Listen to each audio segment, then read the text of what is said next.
We're live. We're live on YouTube, Twitch. Soon we'll be live on TikTok. We're also live on Instagram. But admittedly, on Instagram and TikTok, I don't have a huge following. Or not TikTok, Instagram or Twitch. Why is it saying that? What is. Oh my God. I don't want that. That's some feedback, everybody. I'm getting us to go live on TikTok right now. Very exciting times.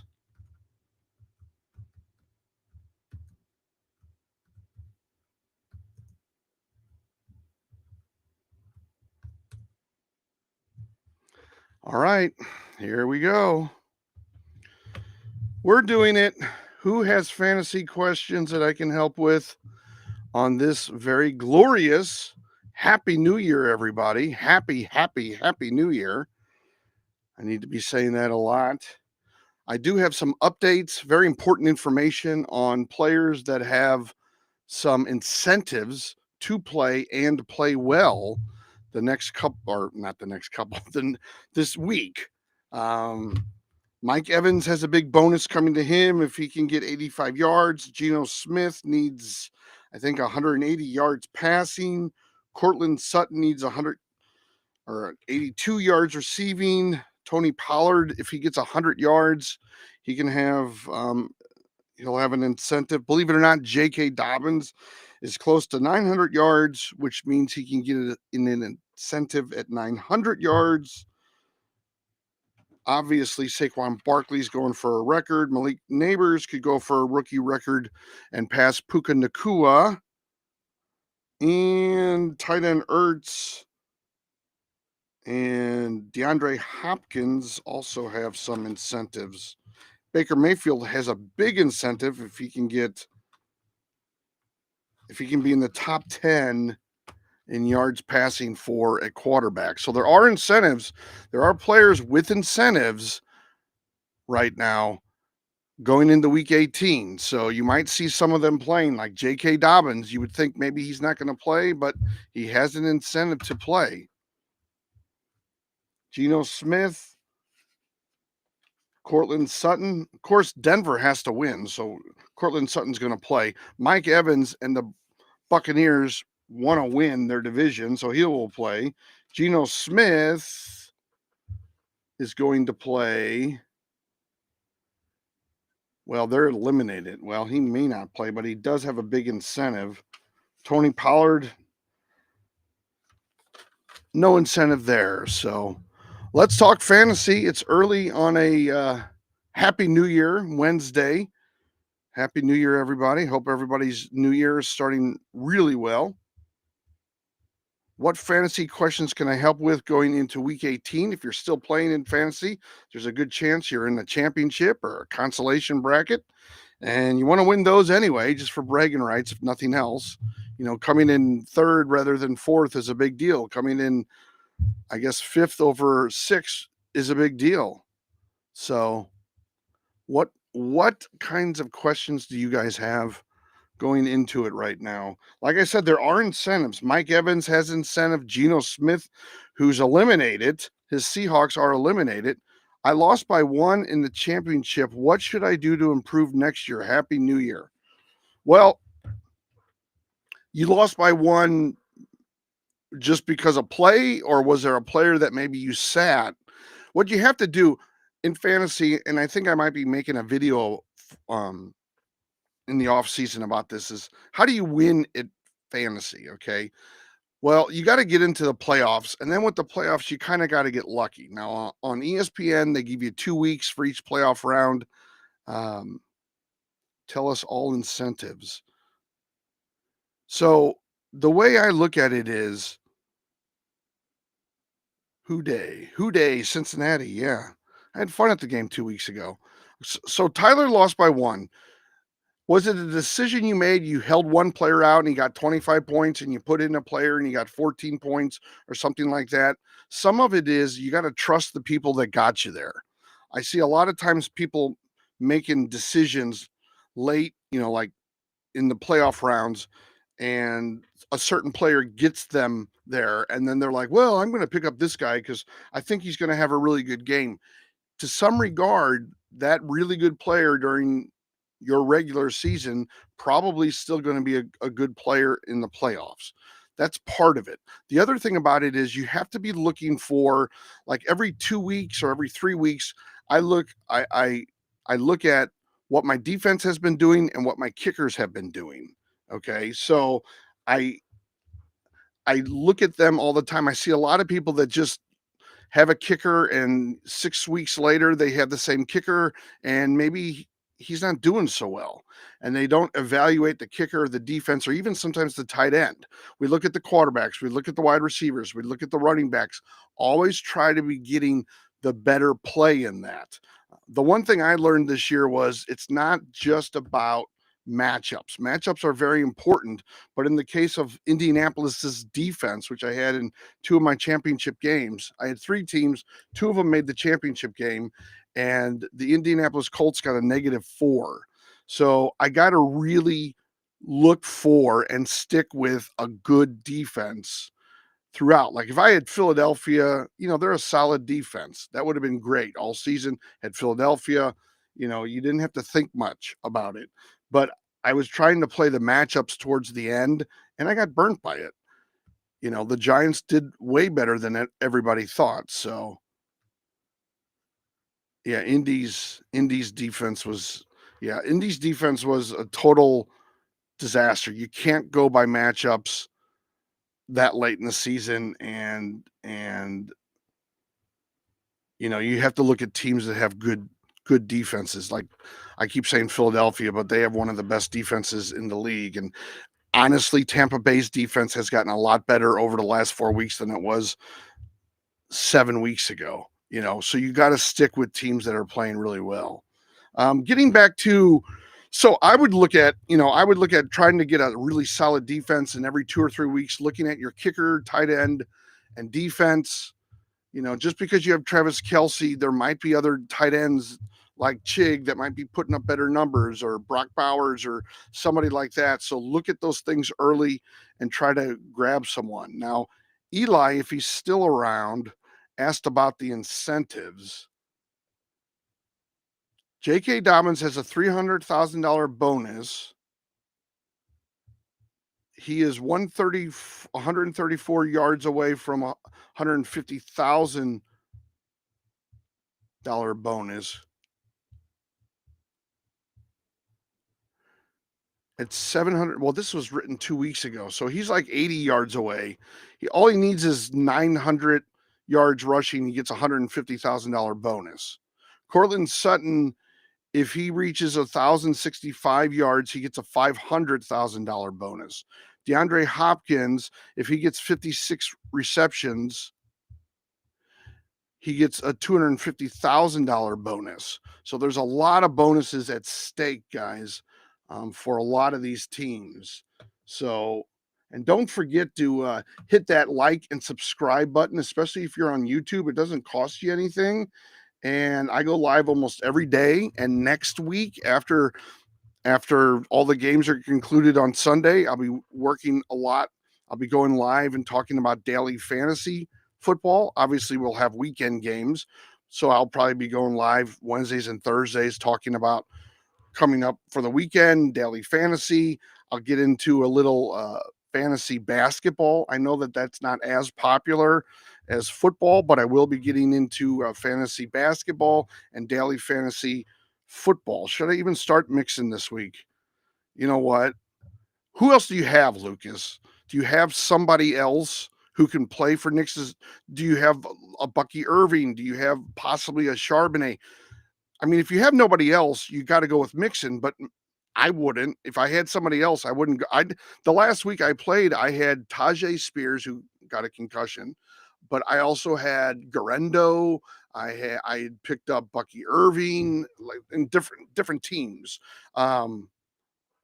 Mixon wasn't putting up points. I got hit hard about 4 or 5 weeks ago when Mixon's numbers and Walker with Seattle wasn't putting up numbers. So I kind of got a little, I'm not going to say screwed because it's up to me to make a decision, but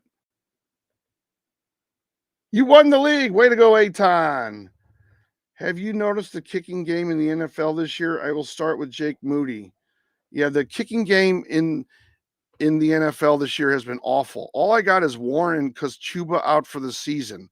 Well, Warren might put up some decent numbers. I mean, against Cincinnati, you can run for the most part, and he has been putting up numbers for Pittsburgh. Mike Evans or T. Higgins?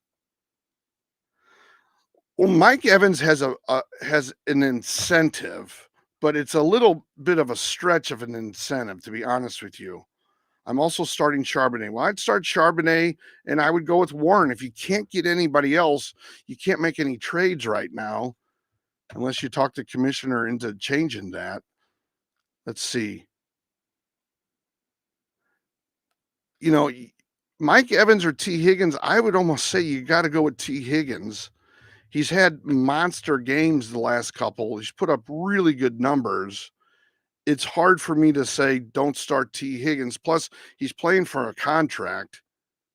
I know they say that he's probably going to come back to Cincinnati. I just don't see that that's going to happen. The kickers in the NFL, I'll just get back to that real quick. A lot of points after being missed lately, a lot of field goals being missed. Aubrey even missed, I think, a 50-yarder last week. So it was a lot of bad kicking going on right now. But let me look up Mike Evans real quick. He's been a little bit more inconsistent. T. Higgins going up against Pittsburgh. Let's look up against their matchup. Last 4 weeks against wide receivers. I mean, Pittsburgh's 24th. Hold on, everybody. I have this space heater going on. I'm dying right now. So, yeah, Pittsburgh's ranked 24th. They give up 26.1 points to passing. Everybody thinks that their defense is so good. It's not. Now, the experts are picking Mike Evans. They do go up against New Orleans, but New Orleans against wide receivers is 14th. So the matchup for T. Higgins is even better than the matchup is for Mike Evans. So I would go T. Higgins. The numbers that Higgins has been getting, he's been putting up 34, 15, 17. He had 3 against Dallas, he had 15 against Pittsburgh the last time they played. Now, my research, and I have a video on both YouTube and TikTok about this, but my research, when a player plays a team for a second time and they score over 15 points, what is it?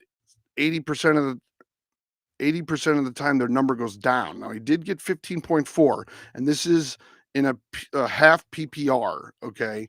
Just to let you guys know exactly what I'm talking about here. So, hey, we only have 155 likes on TikTok. Can we get to 500? That would be awesome. If you guys can, if you like what you're watching, hit that like button, hit that follow button.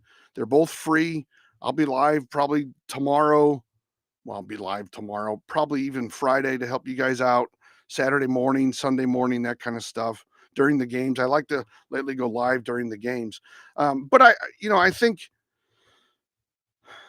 just think you can't not think about the numbers Higgins has been putting up. On the other hand, Evans has had 25-9, 32-8, 21-9. So the only thing I'm thinking about Evans, now the last time he played New Orleans, he had 4.4. That was week 6. Evans did. So my research says that there's 100% chance that he'll improve, but it could be only 2 points.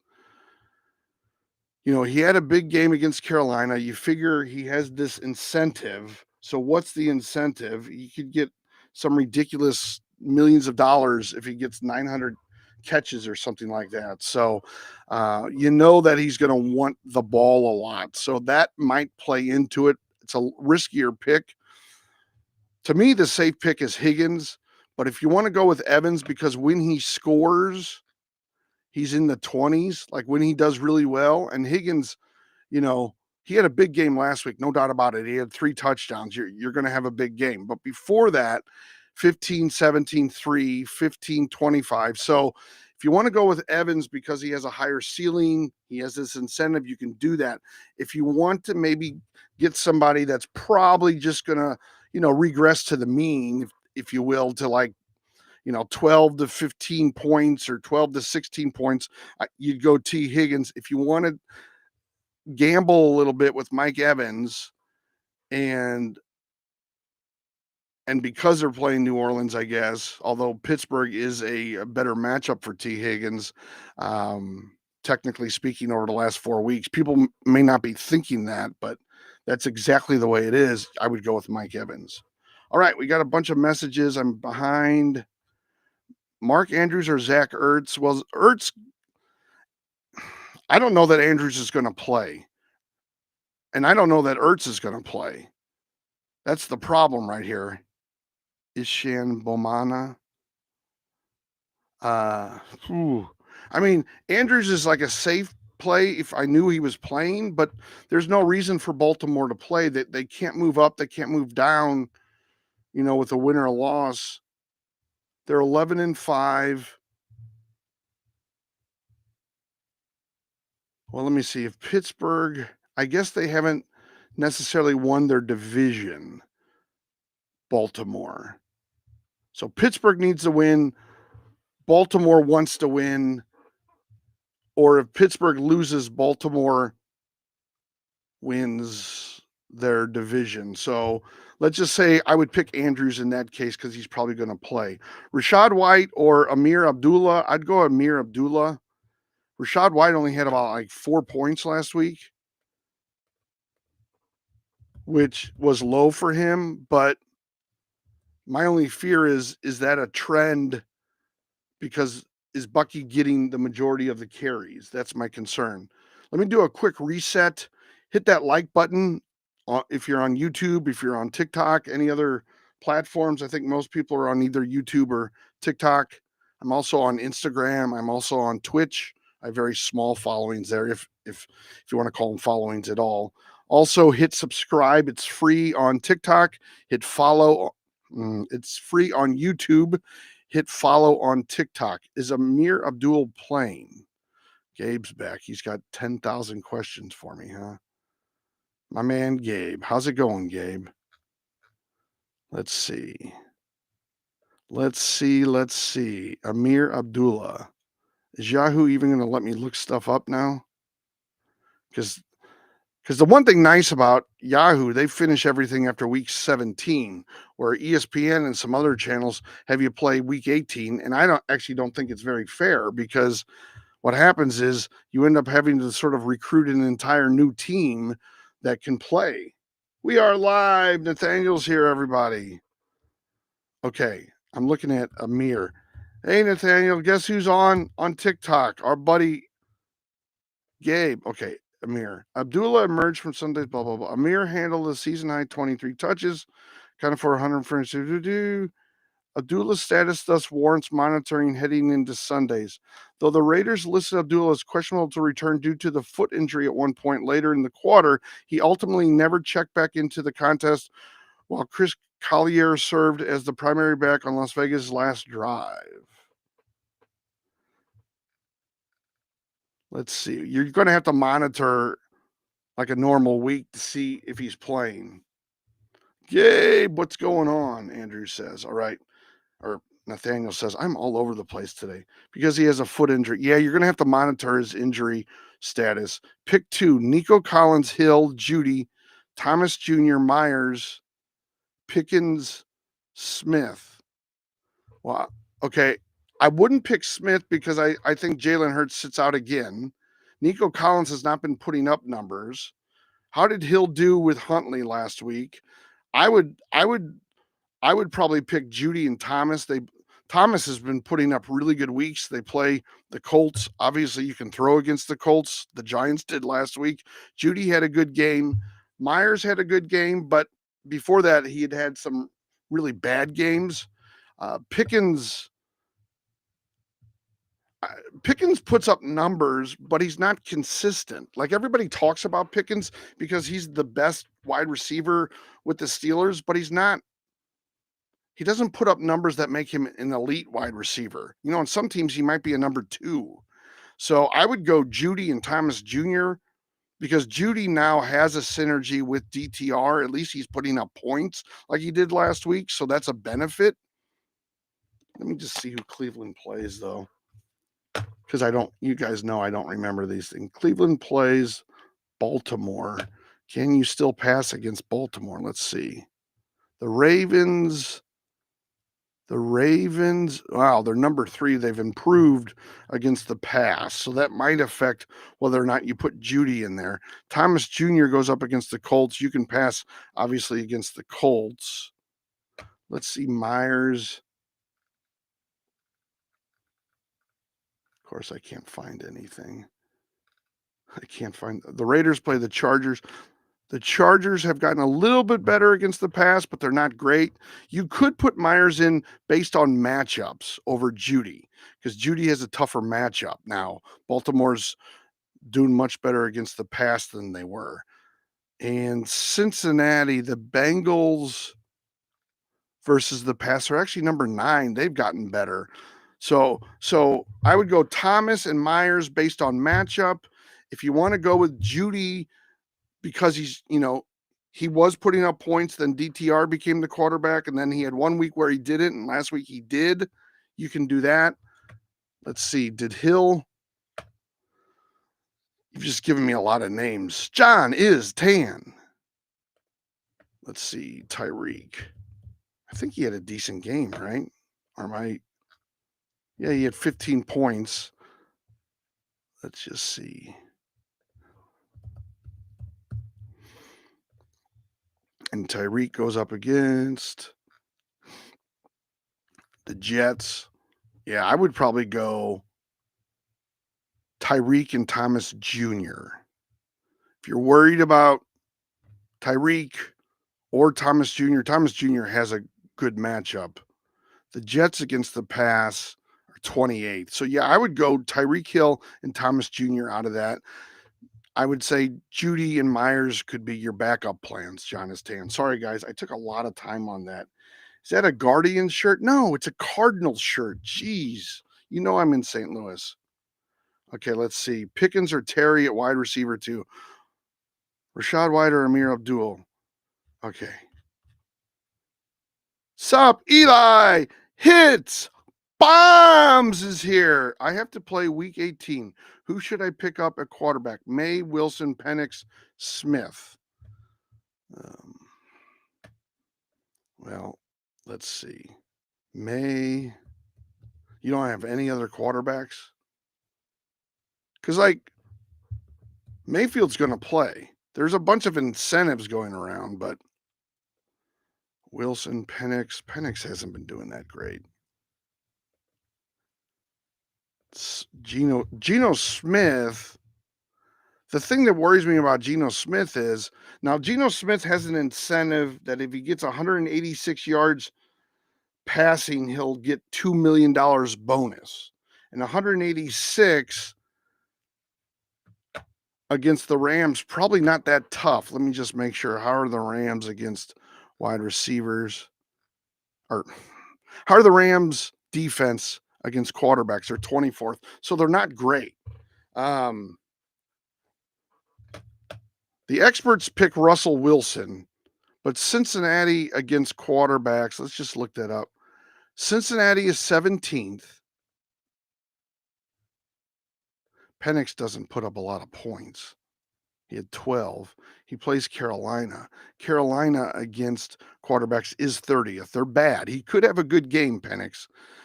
My only fear with Geno Smith is he gets his $2 million bonus and then he sits.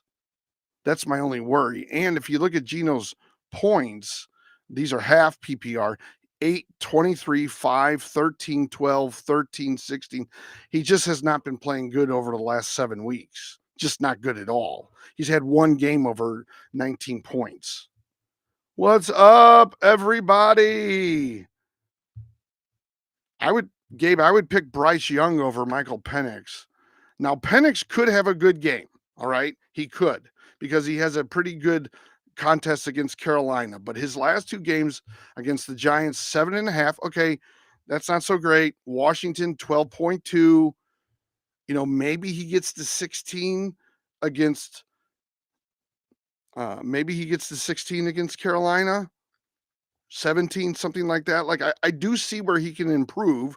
Let's look up Drake May, 9, 18, 18, 20. Of the list you gave me, I'd probably go with Wilson, just because, well, he did have 8.4. I mean, he kind of guarantees you 18 points. Drake May had just 9 last week against the Chargers, but he had 18 against Buffalo, 18 against Arizona, 20 against Indianapolis, but that 9 sort of scares me. I'd probably go with the experts and go with Wilson. Do we like Houston defense? Oh, Houston's defense, boy. Houston against Tennessee. Let me just look up Houston's defense. Houston's defense. Don't forget, everybody, to hit that like button, hit that follow button on TikTok, hit subscribe on YouTube. It's free. It doesn't cost you anything. You can be a subscriber on TikTok or a member on YouTube. I don't think I have any members on YouTube. I've been pushing TikTok. Houston, the last time they played Tennessee, they got 19 points. So you got to figure that Houston, and that was week 12. You got to figure that they'll have a decent game against Tennessee based on that. So they're probably a decent pick. Like, even if they get 10, that's a good number. And it's not 19, obviously, but even if they get 10 points, even if they're almost 50% worse than they were the first time, they're still going to put up a really good number. So, all right. I think I'm answering questions here. Okay, I'll look up Penix or Bryce Young, but I bet you they say Bryce Young, but we'll see. We'll see. I think Bryce Young's been doing pretty good. Nope, they're saying Michael Penix. The experts picked Penix. Let me see what Young's been doing. Because, I mean, he goes up against Atlanta. We know you can pass. Yeah, I'd still go with Young. Let's just see. Atlanta against quarterbacks, right? Yeah, that's where I'm at. Atlanta, where's Atlanta? Atlanta's 25th, and Carolina is 30th. So Penix has a little bit better, but I think I would go with Young. The experts pick Penix, but Penix has to show me that he can get over 12 points. Oh my God, Gabe. Nathaniel, are you seeing this? Gabe is inundating us. Okay, I'll go to John is tan. Pick 2, Charbonnet, Gibbs, Jacobs, Dobbins. Jacobs isn't going to play. Gibbs has to play, and Dobbins has a big incentive. Now, the only worry I have with Dobbins, and Dobbins' incentive is he needs like 60 yards rushing to get, hold on, I can tell you. I can not guess, and I can actually tell you. Let's see. DeAndre Hopkins. Okay, Dobbins.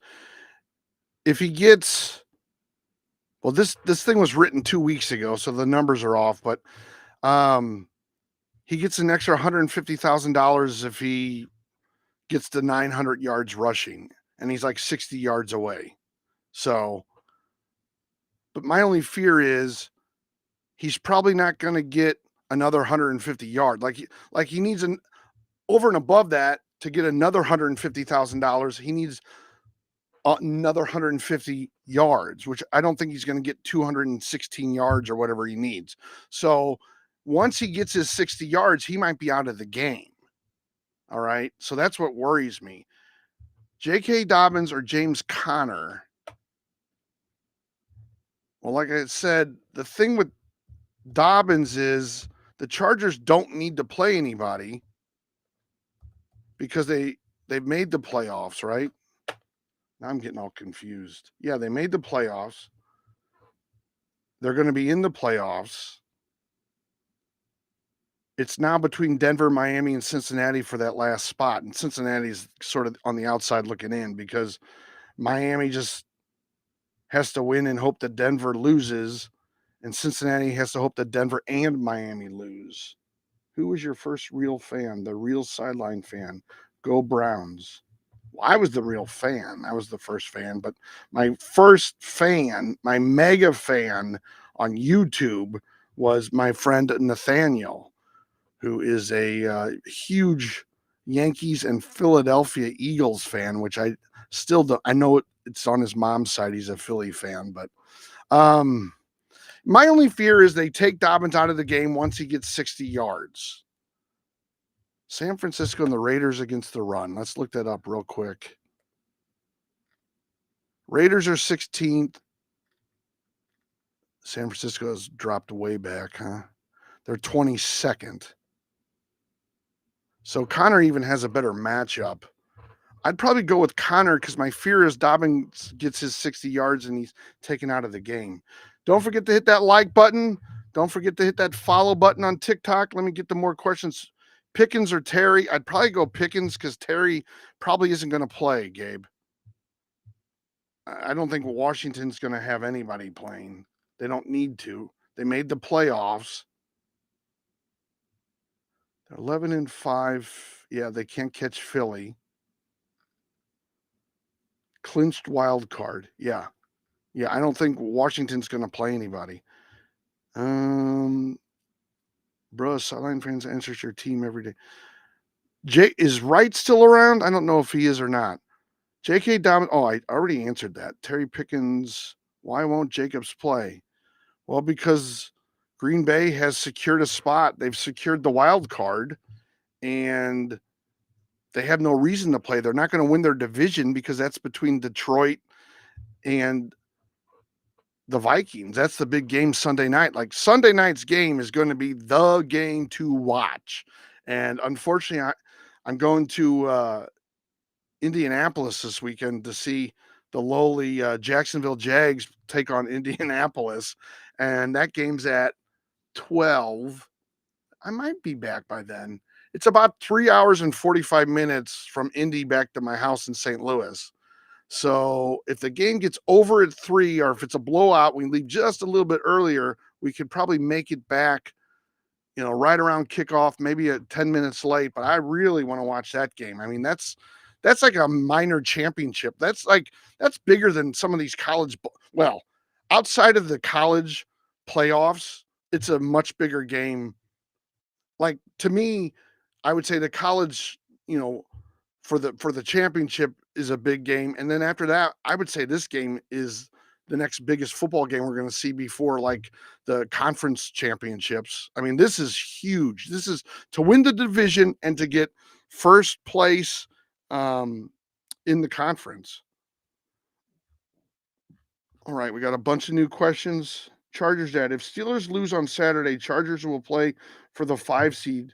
If they get the 5 seed, they will play Texans in the wild card playoff round. If Steelers lose, let me just look this up. Well, the Steelers have the 5 seed now, Charger dad. Chargers will play for the 5 seed. They have the 5 seed, and they have the tiebreaker over the Chargers. So, yeah, if they lose, they'll essentially drop down to 6, I guess. But they'll be 10-7. If Denver wins, do they push them and go down to the 7th seed? I don't know. I just don't think. I mean, I think Russell Wilson, I think they'll try to play against Cincinnati. They're not going to bow down because they know Cincinnati wants to make the playoffs. And yeah, they're negotiating or playing kind of for their their rank, yeah, I think Pittsburgh plays. Yeah, I just don't think that a team like Green Bay is going to play their starters. I don't think Philadelphia is going to play their starters.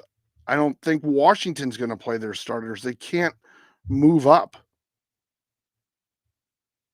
Washington and Green Bay are both 11-5, but they've secured the playoff. I just don't think they play their starters the whole game. Seattle's been eliminated. Atlanta has to win and hope that Tampa Bay loses because they have the tiebreaker. Yeah, I mean anyway, there's a lot going on there. Okay, let's see. Gabe, you are inundating us with questions here. Should I be starting Amari Cooper or Jamo because AJ Brown not going to play much? Well, Amari Cooper, Buffalo has nothing to play for. They've secured the number 2 seed. Let's see, Pittsburgh Chargers. Yeah, I mean, I wouldn't even play Amari Cooper because I don't think any of the I don't think Josh Allen's going to play at all. And if Josh Allen's not in the game, or if he does, it might be one quarter. So I wouldn't even play any Buffalo Bills, like not even Cook. I would just avoid them. If I play any, I would play, what is it? Davis is the backup there, a running back. Maybe that's the guy that I play. I would play Jamo because he has to play. They want to, basically what it is yes, everyone's saying that Detroit has the tiebreak, but if they lose the game, they don't even have to worry about the tiebreak. Okay. Right now, they both have this identical record. So it's whoever wins the game Sunday night gets first place in the NFC and wins the division. I'll text you the channel. What? What are you texting? Should I start White or you mean Amir? I think I answered this already, Gabe. Wasn't it you who asked me? I would start Amir. White put up a few points, and my worry is maybe they've changed the offense again where White has fewer touches. Amir had a decent game. For flex, Myers, Judy, Dobbins, or Collins. Well, okay, John is tan, and you're a friend of the channel. Myers finally had a good game last week. Judy had a good game. 2 weeks ago, neither one of those players had a good game. Dobbins had an okay game coming back from injury, but Dobbins has an incentive that he needs 60 yards to get, I think it is $150,000. And I don't know that the Chargers are going to play everybody the entire game. Now, yes, maybe they're playing for. I'm just looking this up. Okay, they can't beat Kansas City. They have Pittsburgh. Pittsburgh's 5. The Chargers are 6. Denver is, if Denver wins and the Chargers lose, wins tiebreaker over. Okay. Like, I just don't know that the Chargers. I don't know that the Chargers play their starters the whole game because they would only move up one spot. Now, yes, that means one thing, but they're still going to have to play an away game. It just is who are they going to play? Might change. And let's just see. The Chargers have a 3:00 game, and Pittsburgh has a 12:00 game. No. Sorry. Pittsburgh plays Saturday. So by Sunday, they might know, like if Pittsburgh loses, and there's a chance because Cincinnati has to win to just stay in, all right? If Pittsburgh loses on Saturday, it's not even going to make a difference then with the Chargers.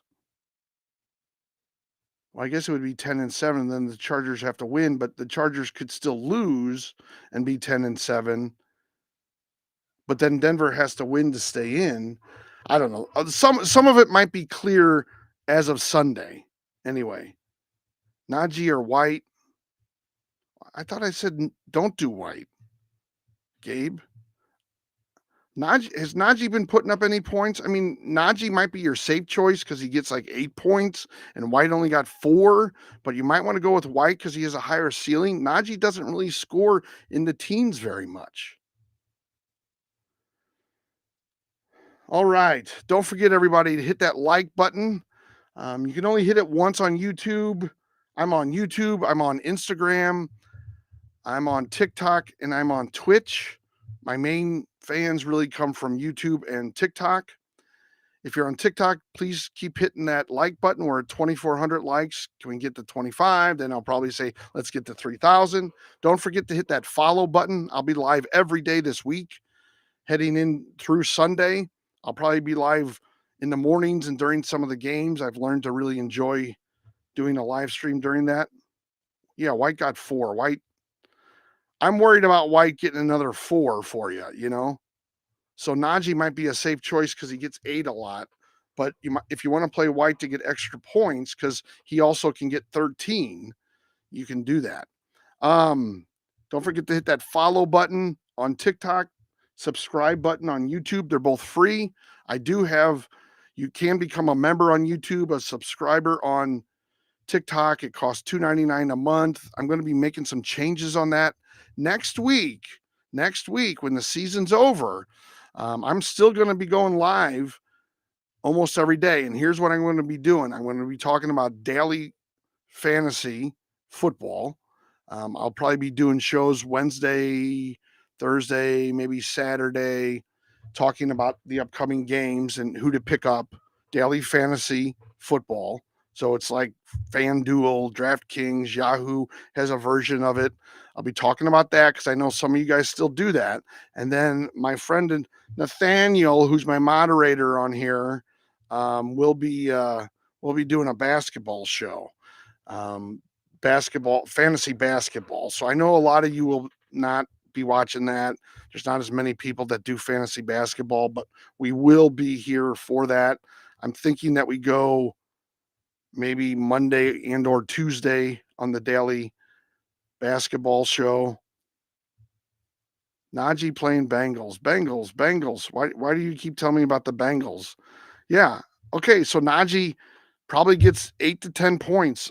That because Jaylen Warren has been getting half the other points. Yeah. So probably go with Najee to get your 8 points. But if you want that higher ceiling with a little bit of risk, you go with Rachaad White. Just so everybody knows, there's a Mets fan named Gabe that's on TikTok. He's a super nice guy. He asks a lot of questions. My buddy Nathaniel and I sort of tease him.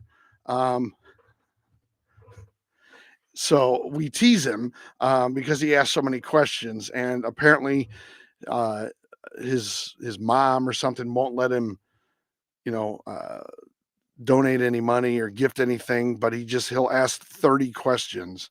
And then I saw him on somebody else's TikTok asking questions, and I said he was cheating on me. So, should I start Pickens over Terry? Yes, I think you should, because I don't know that Terry's going to play the whole game.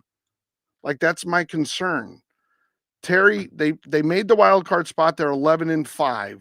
Green Bay's 11-5. They Washington has the tiebreak over Green Bay, but if Washington loses and Green Bay wins, that's going to change everything. Now, let's see. Washington and Green Bay. Washington plays, 12 o'clock Central Time. That's where I'm at. Green Bay plays 12 o'clock. So they're both going to want to try to win, but they're going to be scoreboard watching. And quite frankly, this is the last week. And a lot of times they'll just sit players because they know that they're in the playoffs. And they'll sit players and say, okay, if we're sixth or seventh, we don't care. You know, like Washington might say, look, we're not going to play Jaden Daniels at all. It doesn't look like he has an incentive. Maybe there's a rookie record for him, but I'll go through the incentives again, the ones that I've found. Now, I'm sure there's more. What about Amir? Should I want to see what they say? No, because Amir plays for the Raiders. Here's the deal. When a team isn't any good and isn't going to make the playoffs, they usually play those players, especially if they're going up against a team that is in the same boat as them. The Raiders play the Chargers. The Chargers probably will have some of their starters out for a period of time, but they'll probably play Amir because they'll want to win that game. Where the Chargers will want to maybe sit Herbert and other people after the first half or earlier, or not even play them because they have made the playoffs. It's a little unknown. I mean, look, guys, the one thing to think about is, as a Chargers fan, I'd rather them play the Texans in the playoffs than the Ravens, and they need the fifth seed to do that. Yes, no, I totally understand that people jockey for position, but at the same time, it kind of depends on the coach. For instance, Campbell, the coach for Detroit, played his starters the entire game because he wanted to win that game the other night, Monday night, but he didn't really need to. He could have lost that game and just played for the win against Minnesota and still gotten the first seed and finished first in their division. But that's who Campbell is. All right.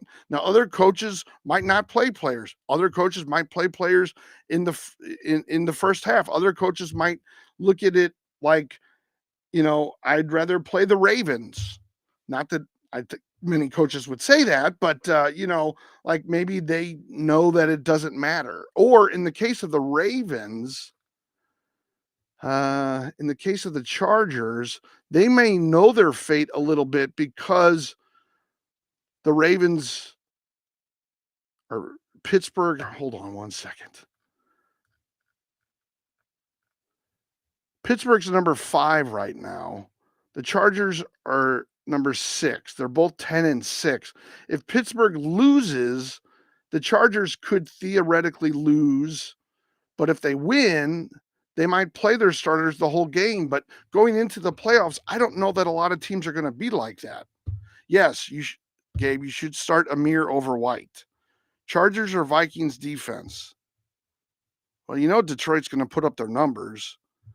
I would probably go Chargers defense against the Raiders. But my only fear is that the Chargers might take out some of their players. Yes, Jalen McMillan is a good start over MHJ. McMillan and Tampa Bay has to win that game, or really wants to win that game, because if they don't, then the Falcons beat them in the tiebreak. If the Falcons win and Tampa Bay loses, I believe the Falcons win the division, and that might eliminate, I believe, Tampa Bay. Well, it will eliminate Tampa Bay from the playoffs. So Tampa Bay is literally fighting. They have to win to get in. If they win their 10th game, they win, because Atlanta's 8-8. The best Atlanta can do is 9-8. Tampa Bay right now is 9-7. Whew, man. If Steelers win this Saturday, Chargers will sit their starters on Sunday. Yeah, because they can't move up. Yeah, if the Steelers beat Cincinnati, that's definitely going to be the case. Now, if the Steelers lose, then the Chargers have to decide whether or not to play their starters the whole game because they want to win that ball game. Now, they could, or they could say, you know what? Let's just give these guys a rest, because they don't, the number 1 seeds in both conferences get that bye, which is very, very, very helpful.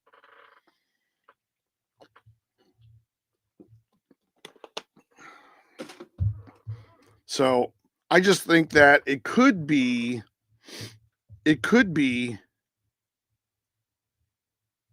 yeah, if the Steelers win, the Chargers won't care. That's definitely going to be the case.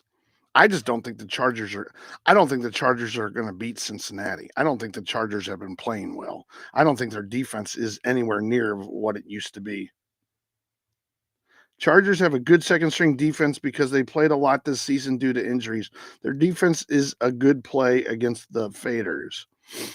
Yeah, I would say so. All right. Let's see. What other questions do we have? Don't forget to hit follow on TikTok, subscribe on YouTube. I mean, some of it comes down to what the coaches feel they want to do. Some coaches might say, hey, we've made the playoffs. We're only going to play you guys for one half, you know.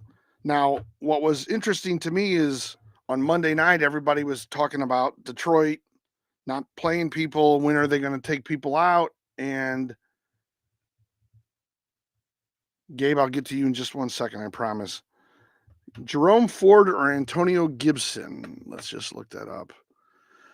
But here's the thing: if your first team has been practicing all week as the first team, and then Monday night, because of what happened on Sunday, you have to make a different. Like you can say, oh, we can lose, because the Packers lost. They haven't practiced that way. The second team hasn't gotten first team reps. Gotten that amount of reps, had that sort of practice. So that makes it almost impossible. So this week they can kind of plan for it, and they can put those, they could, like in the case of the Chargers, maybe they have their second string people doing much more in practice than they would have, 2 weeks ago. Could be the case.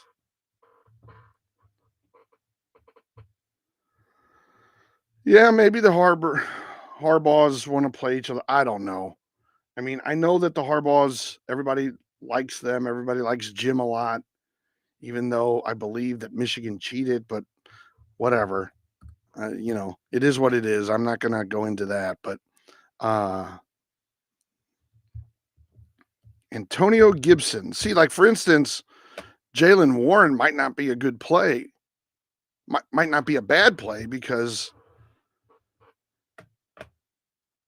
well, first of all, he gets points. And Jaylen Warren's not who I'm thinking of. I'm thinking of the number 2 running back in Buffalo. Let's just see. It's Davis, right? Like Ray Davis. Yeah. He might be a good play this weekend because Buffalo's not going to play anybody. Let's see. Antonio Gibson, everybody's picking. Cleveland plays Baltimore, Jerome Ford, Antonio Gibson.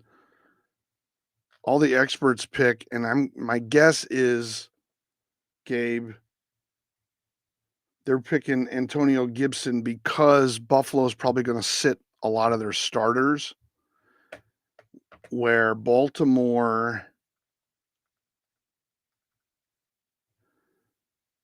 may or may not have something to play for. But who has the tiebreaker between Baltimore and Pittsburgh? Because Baltimore right now is 11-5, Pittsburgh's 10-6.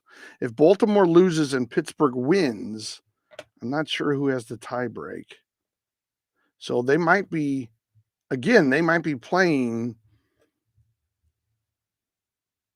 they might have their starters out for a while. Baltimore. Buffalo's not. They have nothing. They can't go up. They can't go down. Buffalo doesn't have anything to prove at all. If their starters play, it's probably for a quarter at most. So I would go Gibson based on that, Gabe. But it's a little bit of an unknown. If you want to go with Ford because you feel like he's, had decent weeks, I get it.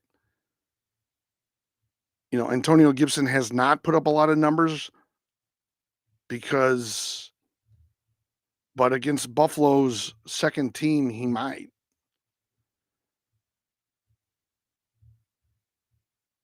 Chargers over Vikings. Yes, that's what everybody's saying. Muskie, Pittsburgh would have the tiebreaker. Okay. So Pittsburgh has the tiebreaker over Baltimore. So if Baltimore loses and Pittsburgh wins, so essentially Baltimore wants to win. So they will be playing their people, their starters for a while. Yeah. I agree with you, Chargers Dad. I think the high scoring game will be Cincinnati. I think it will be the Vikings. And I also think, hold on here. I think, it might be lopsided, but I think Mayfield's going to run up the score because they want to win because they're playing for their lives too. If they lose and the Falcons win, they're out. They're out of the playoffs. They haven't, they're not going to win the division, but they play at noon. Well, I'm Central Time, and the Falcons play at noon. So they're going to try to win that game. Now that's not going to be that's not going to be a shootout per se. I don't know that New Orleans is going to keep up with them, but I think Baker Mayfield's going to put up a good amount of points. Baltimore won't lose. Didn't they lose to the Browns earlier in the season, though? Am I wrong about that?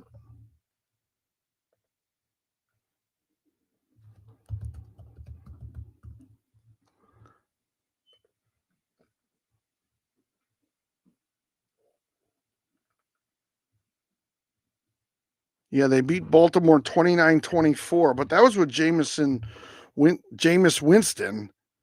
So, I don't know, DTR isn't very good, but we'll see. Should I start Michael Penix over Bryce? No, Gabe, didn't you ask me this earlier? I said Bryce Young.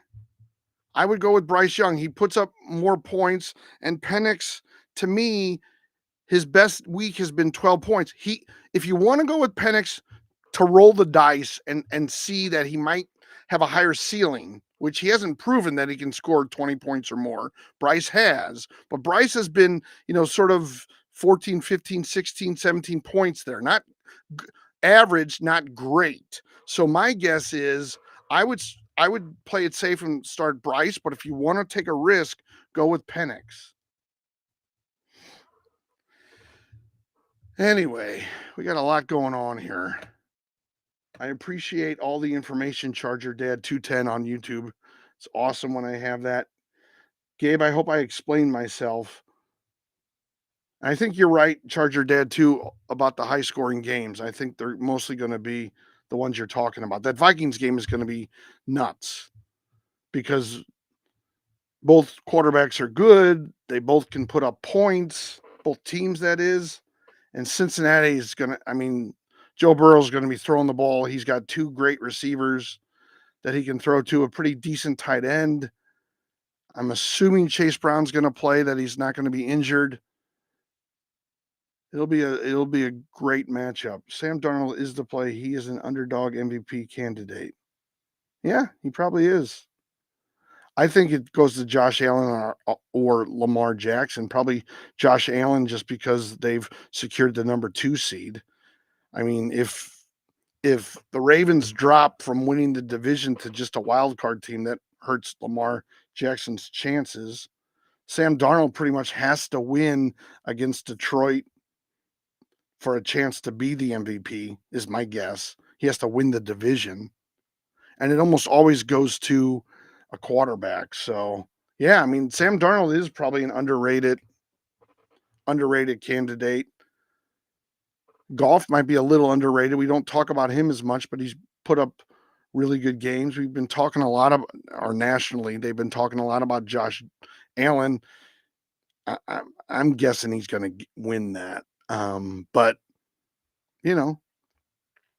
we'll see what these games are like over the weekend. That'll be a big selling point. Okay, let's see. Is Amir healthy? Should I start? Oh my God, Gabe, you asked me this. Yes, start Amir over Rachaad White. The only thing about Rachaad White, we looked this up. Didn't I even look this? I'm sorry, I'm not getting mad.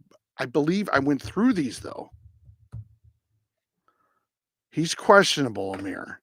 Amir emerged from okay. Abdullah's status thus warrants monitoring. Yes, we already talked about this, and I thought you were the one that asked the question.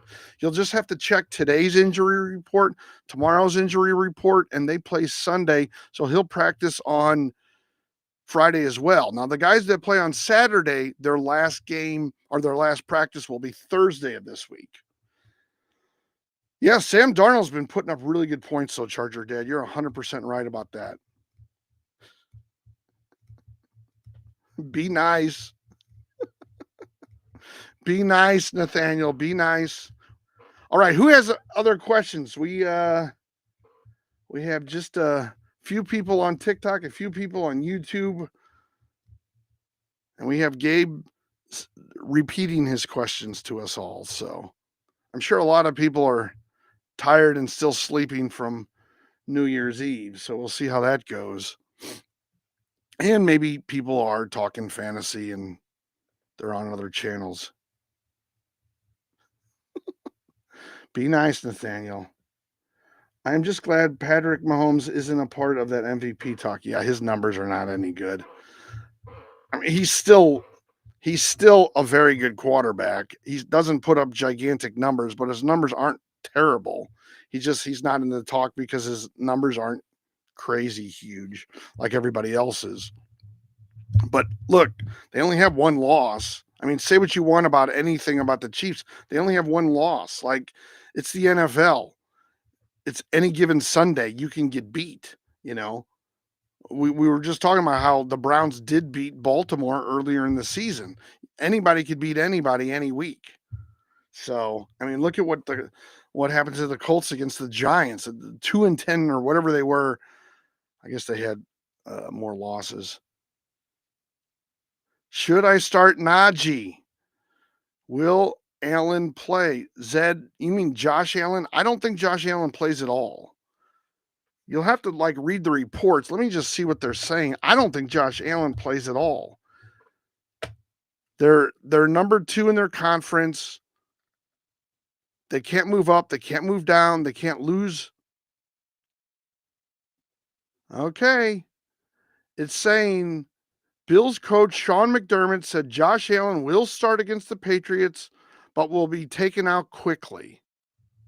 So I guess they want him to get a few reps, but he's not going to put up any points, is what it's. I mean, but he will be taken out quickly is. I mean, to me that sounds like he's taken out in the first quarter. Like maybe he runs the first possession they get, and then after that he's done. Almost like a um, preseason game in reverse. Like not in reverse, but almost like a preseason game where he gets a rep in or two or a possession in or two, and then he's out of the game. So he'll put up 80 if he's lucky, 80 yards passing, and maybe he'll run with his feet, one touchdown, but he'll give you 12 points if you're lucky. Nothing that's going to be worth anything, that's for sure. Anthony Richardson, Kyler Murray, or Jordan Love? Let's see. Does Love have anything to play for? That's my only fear. Love has made it. He's 11-5 with Washington. Green Bay could move up to 6. They're currently 7. That would be the only difference, that they would move up one spot. My fear with Jordan Love is he doesn't play the whole game. Let's see who they're playing. They play Chicago. If they're up big against Chicago, he may be taken out, after the first half. He may be taken out after the third quarter if they have a decent lead. Now, that's not to say Chicago's not going to put up a fight, but it kind of depends on the coach too, and whether he thinks, being 6th or 7th is better because of who they would have to match up against. Anthony Richardson or Kyler Murray is kind of what I'm looking at, because I really don't know if Jordan Love's going to play the whole game. But I can look that up. I mean, I'm not trying to evade the question. That's not what I'm trying to do here.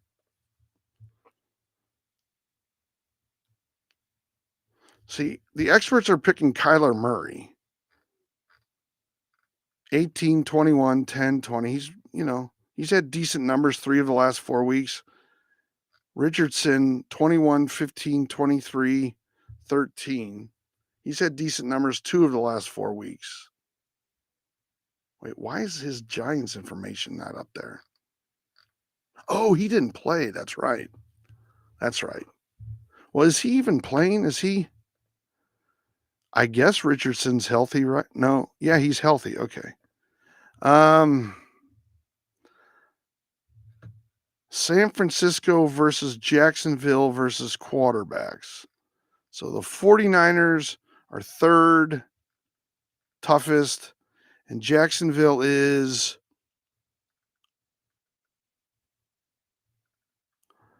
oh my God. Oh, Jacksonville's 4th. Wow. They've come on. I'd probably stick with Kyler Murray Well, but Richardson going against Jacksonville, Jacksonville makes a lot of teams look better.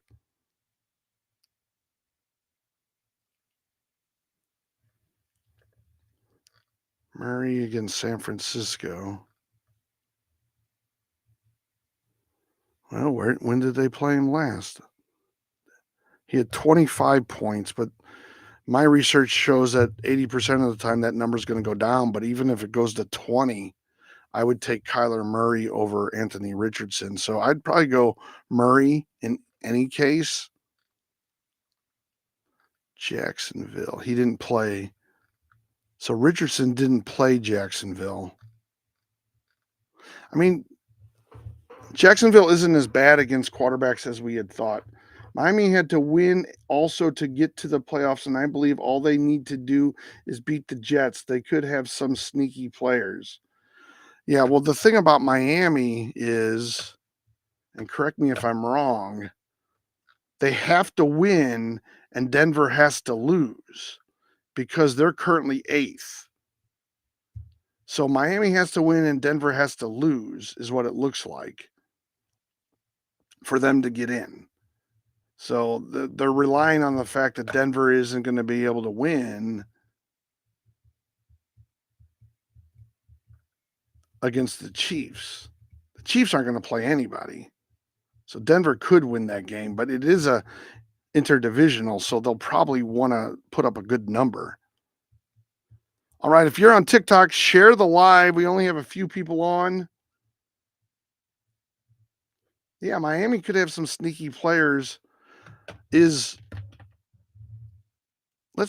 see if they say if Jordan Love is going to play or not. Are they putting out that information already? Like they do Josh Allen? Jordan Love, they're saying, I think the Chiefs sit players. I mean, why would they not? The Chiefs are up.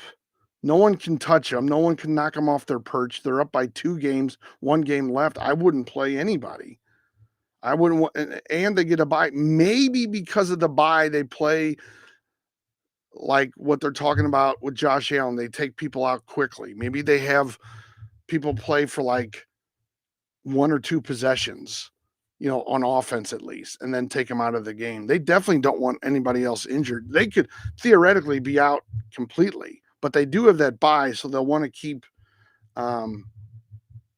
Yeah, Carson Wentz might be playing for his job. He's the backup. Yeah. I mean, I know that they like him in Kansas City because I've heard that story 1,000 times. But yeah, I would imagine Kansas City and Buffalo, if anybody plays, it's for a short period of time, especially Kansas City because they have that bye.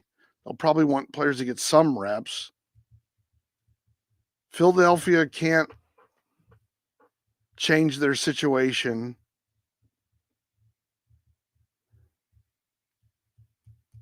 And Detroit is the tiebreak, but really at this point it doesn't matter because Detroit and Minnesota have the same record. If Detroit was 13-3 and Minnesota was 14-2, then the tiebreaker would matter, but it doesn't matter anymore. It's whoever wins gets first place. Whoever donates will get their comment read immediately. Well, Dobbins or Brees? What did Brees do last week? Dobbins has a little bit of an incentive. He needs like 60 yards to get $150,000 to like 900 yards for the season. But I mean, the thing about the Jets are he had 5.8 points. Brees Hall did, and that was a decent matchup. He had 10 rushes for 45 yards, which isn't that bad for him because the week before he had 14 rushes for 52 yards. I would maybe consider Brees Hall because he at least his incentive is for 60 yards. I mean, rushing. Brees Hall didn't even get that. He hasn't gotten that since week 13. I mean, Brees Hall has gone like this. Zaccheaus or Cooks? Okay, Cooper. I would probably go Cooks because I just don't know. I know Washington would be fighting for 6th place. They're not going to move up to 5th. All right. They can't. They can't win their division. They're fighting for sixth place against Green Bay. And I think both, as I said earlier, both teams play, noon Central Time, 1 o'clock Eastern. I just don't think that Washington plays starters the whole game. Now, maybe they do. And if that's the case, if we find that out, let me just see if we have Daniels here. J.K. Dobbins is coming off an injury. He will get his incentive and then he will sit. Yeah. Kamani Vidal will most likely play. Yeah. It's probably the case. Let's just see. Adam Thielen or Terry McLaurin. I'd probably go with Thielen. He's been putting up points. McLaurin has not. Let me see what it says about Jaden Daniels. Whether or not, there's no new information. Commanders head coach Dan Quinn said the team will play its starters in week 18 against the Cowboys. The Commanders already secured their spot in the playoffs with Sunday's win over the Falcons. A higher seed could now ensure what they hope will be a more favorable matchup in the wild card round of the NFC playoffs. Okay, so they're going to play their starters. My only fear is how long will they play their starters? If you're okay with the risk, Cooper, I would put Zaccheaus in, but Cooks might be a good play. Let me just see what he got last week. Because there is no CeeDee Lamb, he only had 7 points. It's against Philadelphia. They have a good defense. I mean, Cooks might be, both of them are risky picks because Cooks only got 6 points last week, but he was playing Philadelphia and they have a much better defense. Zaccheaus had a great day, but my only fear is that they take him out for whatever reason because, in the other game, Green Bay's losing or Green Bay's winning by a lot. Let me just see.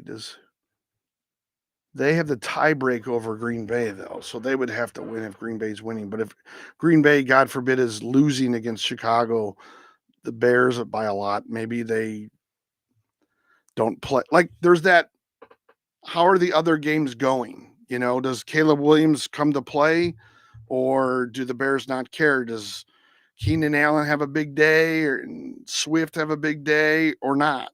So I would probably go with Cooks because he's going to play the whole game. But if you want to take the risk and feel like you have a higher ceiling, because from what it sounds like, they'll at least be starting, you can go with Zaccheaus.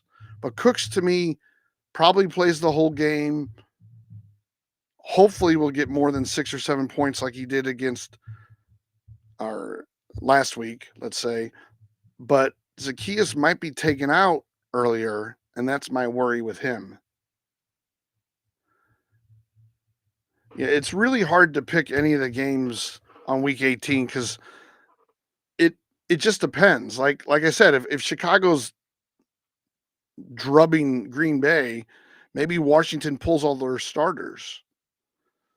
Or maybe Washington pulls their starters anyway because they don't want anybody getting hurt and they think that the matchups are okay and they can't really improve the matchups, or they like the matchup that they have.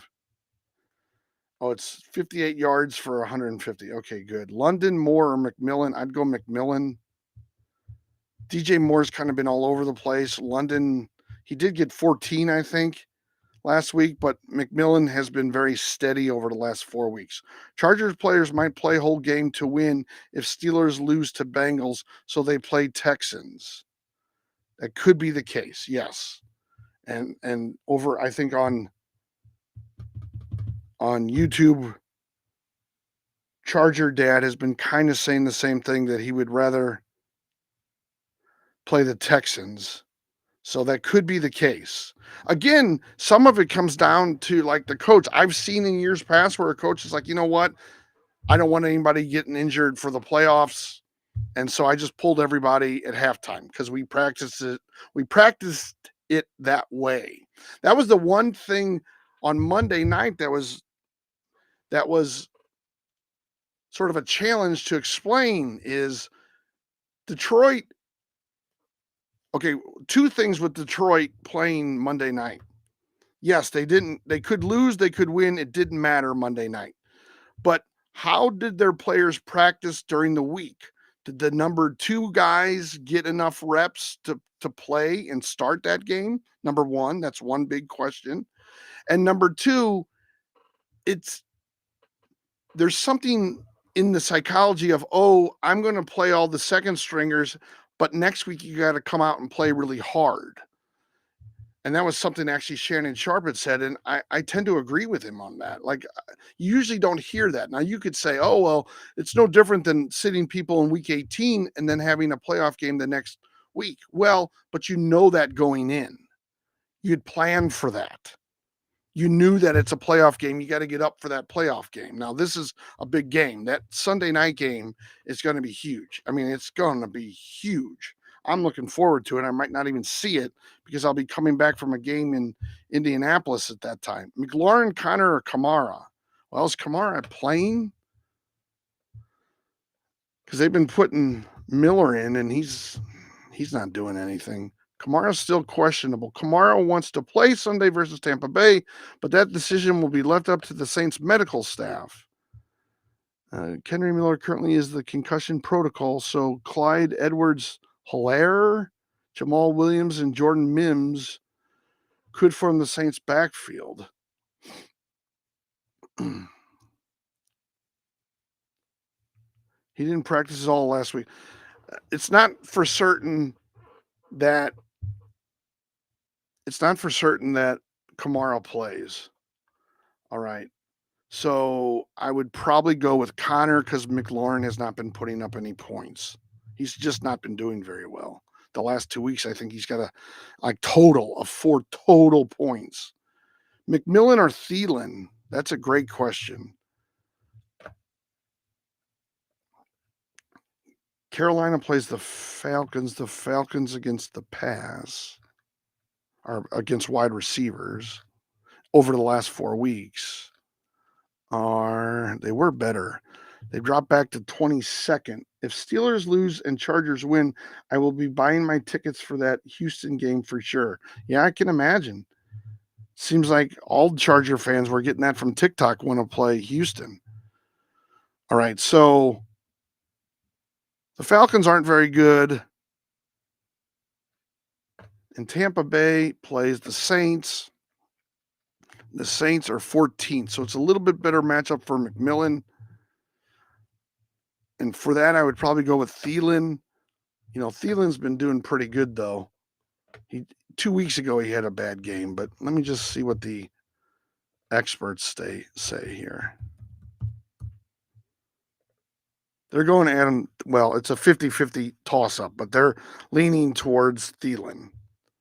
Let's just see what Thielen has had. 25, 12.8, 7.6, 14, 19. Yeah, he's done decent. I don't like that 7.6.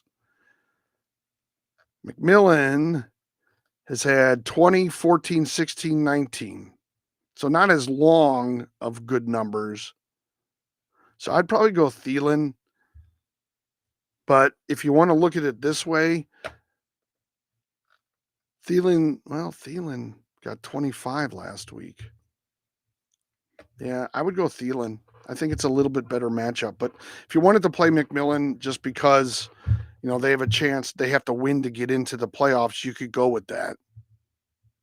And I wouldn't blame you for that at all. I like that aspect of it, where Thielen theoretically, you know, they could pull him in the fourth quarter because there's nothing to win. Now, Tampa Bay, if they're up by a lot against New Orleans, they might be pulling starters, but they would do that anyway, and they have to be winning by a lot. So it's just a tough decision. But I would probably go with Thielen because he's had better numbers over the last few weeks. Start Bowers or Kelce. I think Kelce, if he plays, he's not going to play too long. So I would go Bowers on that one. Njoku or Ertz. Do we know that Njoku's even playing, though? I mean, I know the thing about Ertz is he may not play that much. But I guess Washington does want to sort of buoy their chances of staying as the 6th seed and not dropping down. But it really will depend on how what Green Bay does and what the score of the Washington game is. So, let's see. Ertz. Ertz might not be a bad play.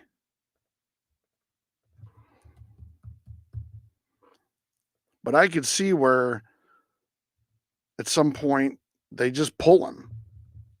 They pull, Washington starters. Yeah, the experts pick Ertz because they go up against Dallas. Is Njoku healthy? He's questionable still.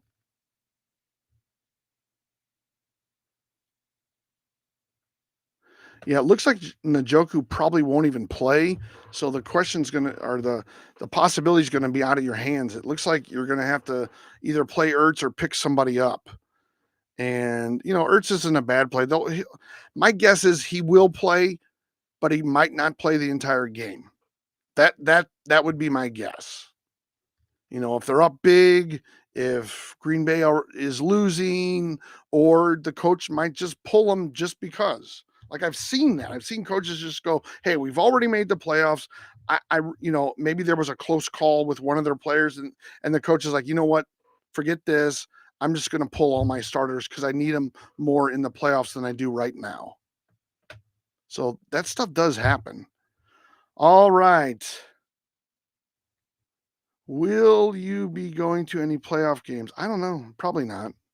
I mean, I don't think many of the teams around me will even have playoff games. Chicago won't. Well, Kansas City will, but you can't get a ticket to a Chiefs game. And if you do, you're going to pay crazy money for it. And I have no way to get like free tickets or reduced tickets in Kansas City. Indianapolis not going to make it. Tennessee's not going to make it. Cincinnati could make it, and maybe I would go to Cincinnati because it's not too far away if they make the playoffs. Well, they're not going to have a home game. That's the thing. That's the other thing. Chicago's not going to make it. Green Bay made it, but I'm not going to. I mean, that's impossible to get a ticket there. All right. So to clarify, Murray over Richardson, McMillan over London, Brees over Dobbins, and Ertz. Yes, Penev. Murray over Richardson, McMillan over London, Brees over Dobbins and Ertz. Yes, for that flex position. My only problem is they might target Evans more to fulfill his incentive. They could. So wait, what's Andrew's earlier question? Oh, McMillan or Thielen? Yeah, so I would go Thielen. I'd go Thielen over McMillan. I'd go Thielen over McMillan, and especially over what you're saying, because at least in the first half, well, I shouldn't say it like that, but I'm guessing early on they're going to try to get him those. You're going to try to get that out of the way, is my guess. And they'll probably go to him early with that. You have him a Holmes jersey. Well, I have him a Holmes jersey, but it's actually small because it was like a kid's extra large and it doesn't really fit me. Looks like a t-shirt on me, so I'm not going to be wearing that. I wore that one time on a live stream or on a video, and I'm like, I'm not doing that again. I felt really overweight wearing it, so I'm not going to do that again. But all right, everybody, we have 2,600 likes. I'm trying to keep this live stream going for a while. We don't have a ton of people online on either YouTube or TikTok. So if you have questions, if you want to talk about something, let me know. Yeah, that was on the Do You Know Ball show. Yes. Did they ever get back to you? Is it worth starting Jacobs, or do you think I should JSN or Dobbins instead? Okay. Well, Josh Jacobs, I guess, has a reason to play because Green Bay will want to win. Okay. My only fear is that Josh Jacobs only plays for a half because it's also dependent on the Washington game. Like if Washington's winning by a lot, let's just say, they may say, forget it, we're taking all our starters out so nobody gets hurt. Or should I JSN or Dobbins probably only plays until he fulfills his incentive, which is apparently 58 yards. So you figure he's out after about 60 yards. And JSN did not have a good number last week. However, Geno Smith has an incentive for $2 million, and he only needs to throw for 186 yards. Now, my only concern with that is once Geno Smith comes out of the game, once he gets his $2 million, he matches his $2 million incentive. Does he come out of the game? And if he does come out of the game, how does that impact JSN? Do they keep JSN and DK in the game, or do they take them out? That's why I hate fantasy, like regular fantasy, not daily fantasy. That's a different animal, kind of. But that's why I hate fantasy in the last week, because you don't know what to do. You've been winning with Josh Jacobs all year, and then you have to figure out if he's even going to play. And if he doesn't play, or if he plays only a half, who do you pick up maybe to put up a lot of points? You might have to pick up somebody that isn't even, that's someone else who's starting on another team, but probably is playing the whole game, like Amir Abdullah. But is he even playing the whole game? You pick him up and then you find out that he only played a half. I mean, most of the teams that are out of it, most of the time, will play their guys for that game. Most of the time. Doesn't always happen, though. And that's why it's really tough to play. I think Geno gets an incentive if he wins the game, too. Yeah, he can make like $3 million or $4 million. Let me just see what it says. Oh, wait, hold on 1 second. Where's Geno here? I make the worst faces. Okay, Geno Smith. Okay, if Smith throws for, well, now it's 186 more yards in these final, well, it was 2 weeks in this article. Now it's 1 week. He gets a $2 million bonus. If the 8-win Seahawks either get 10 victories or secure a playoff spot, Smith will earn $2 million. Well, they're not getting a playoff spot. They've been eliminated. But if they win, he does get his 10th victory. So you're right. It was either make the playoffs or get 10 victories. Well, they have 9 right now. So if they win, he gets a $2 million bonus. I'd like to have that live. So maybe Geno plays most of the game, or maybe he gets his, he throws for 186 and says, you know what, I'm going to sit. But I would figure that I would probably play the whole game for $2 million. Marshawn Skidabo. Hey, Tommy Lasorda's here, former manager of the Dodgers. Marshawn Skidabo. What?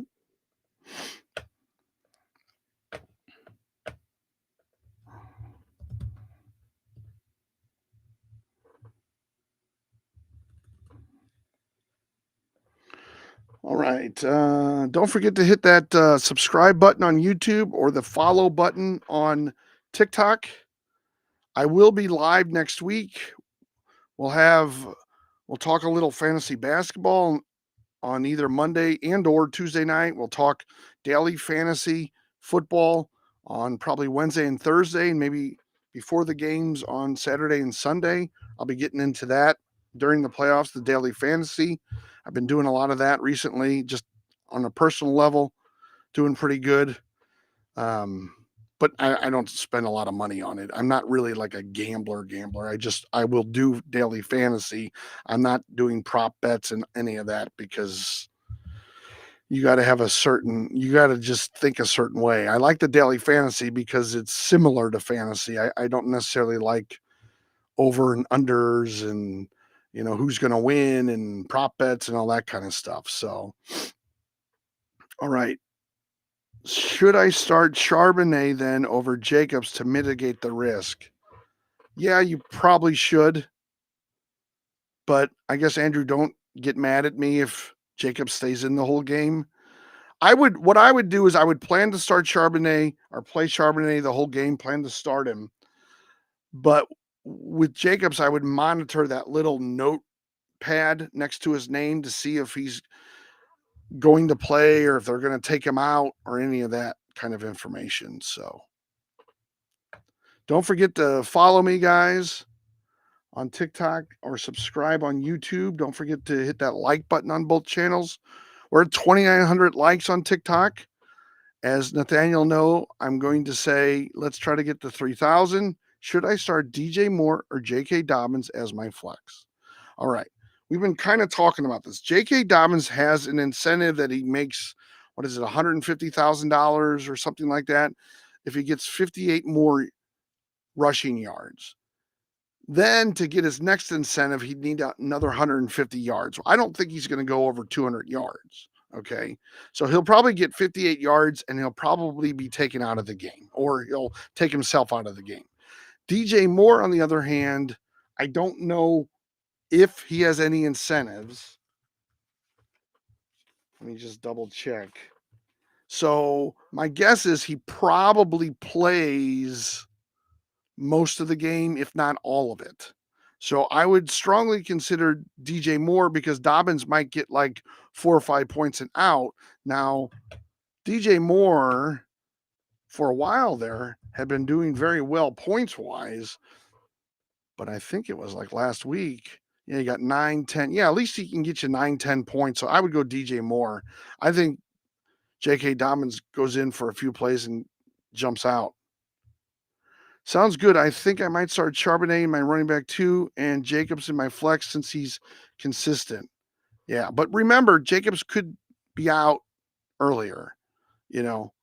So there's a possibility you might want to look for another flex there. Unless starting someone running back 2 gives you more points than the flex does. Oh, I got to do a puzzle. It's puzzle time on TikTok. All right. Let me just grab the right mouse for once. I have Derrick Henry in my running back 1 spot. Well, Baltimore is winning their division. They're 11-5. Pittsburgh's 10-6. And I think what did we figured out, or somebody said that Pittsburgh has the tie break in that. So Baltimore essentially has to win. But they're going up against Cleveland, and someone said, "Oh, they'll beat Cleveland." Probably the case, but Cleveland did beat them earlier in the year. Now, that was with Jameis Winston as the quarterback, so things could change. DTR doesn't throw the ball as well as Winston. So Derrick Henry probably gives you at least a full half. If Baltimore is up by a lot, well, they'd probably pull him anyway. And since they're the Saturday game, I'm assuming they're planning to play him because they know that, Pittsburgh could beat Cincinnati. Although I think Cincinnati's going to win that game, but I wouldn't bet on it. Only because anything's possible at this point. But I think Joe Burrow is very driven. Cincinnati could win the game very well, but still not make the playoffs because they got to hope that Denver and Miami both lose, and that's a hard wish because you got to assume one of them is going to win. Yeah, I think Derrick Henry is fine, but just know that he might only play for a half. Like, he'll probably play more than a half, but if they're up big or maybe there's a close call with an injury, sometimes I've seen coaches pull some starters, figuring like this game doesn't really matter. I'll take the, number 5 spot rather than the divisional spot, but they'd probably like having a home game, at least for the first round. And it would probably be, well, it depends who wins, but yeah. Okay. Burrow or Daniels? Okay. I would go Burrow because he's probably going to play the whole game. I don't know that Daniels plays the whole game. Like, they'll probably want to keep their position, but as I keep saying, sometimes Nathaniel, the coach, maybe Daniels has a scare or he's running. I mean, he does use his legs a lot. And when players do that, they're prone to be injured. So, he might pull him in the third. It kind of depends on what they've been practicing this week. Because that was the thing with Detroit. They probably were practicing the first team to play the entire game. And you can't take away that what they've already practiced. If they didn't give the reps to the second team, they're probably not going to want to put the second team in for 3 quarters. Let's see. I think they said the head coach says that they will play starters in week 18, but they're not saying how long they'll keep the starters in. Yes, makes sense in that case. I might start JSN then in my flex over Jacobs. Yeah, don't overthink it, Andrew. Like, Jacobs got you to the dance. The one thing about it is Geno Smith is going to be passing the ball because he wants his $2 million, and Geno Smith might be playing the entire game because he wants the other $2 million. But maybe he doesn't have to play the whole game for the team to win the game and for him to get that $2 million bonus. I'm not sure about that. But I'm just worried that Jacobs doesn't play the entire game. But even Jacobs at half or three fours probably gives you 10 to 12 points as it is. So there could be something there. Now I guess Geno stays in the game though to get that other $2 million.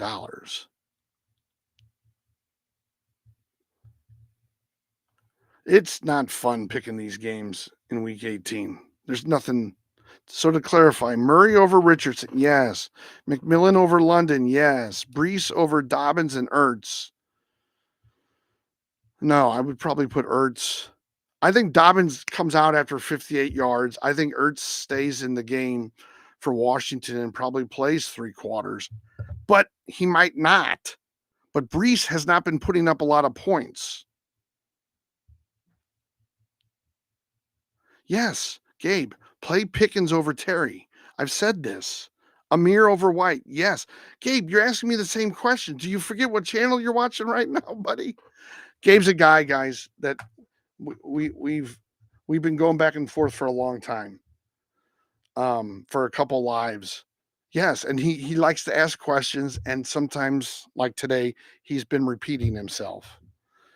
All right, on YouTube, Panda Gaming asks Geno or Young. Okay, this is where I have to be completely transparent. Geno gets a $2 million bonus if he throws for another 186 yards. So Geno will play. Then Geno has another possible $2 million if Seattle wins the game. I don't know if that means that he has to be the quarterback that whole game or not, but if they get a 10th win, he gets $2 million. Young, from what I understand, and being a rookie, probably doesn't have quite those types of incentives.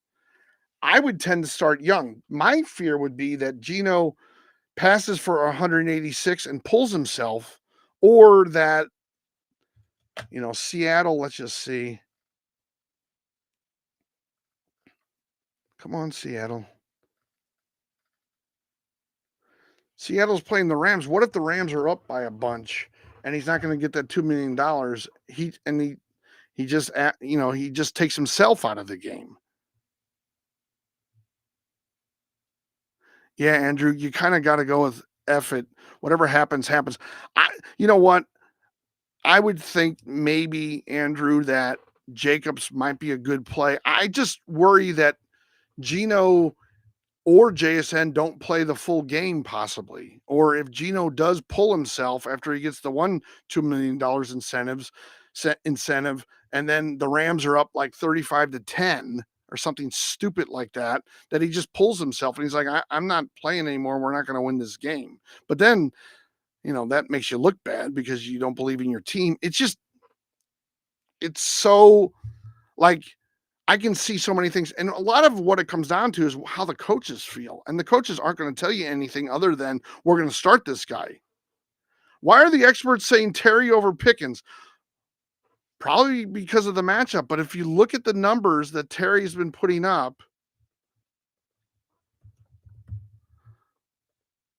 so anyway, Panda Gaming, Gino is a risky pick because I don't know how long he's going to play. I figure Young's going to be in the entire game and can put up some numbers. The one thing to remember about Gino,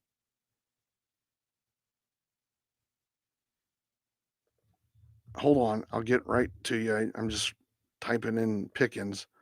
The one thing to know about Gino is this. His numbers have not been good. 8, 23, 5, 13. Okay, 23 is good against Minnesota. But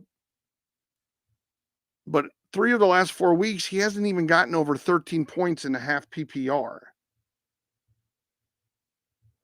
So I think Gino, even if he plays a full game, he's not putting up a lot of points. And for that reason, I would play Young.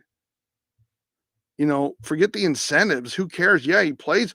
Look, guys, here's what Geno Smith has been doing since week 11. 16, 13, 12, 13, 5, 23, 8.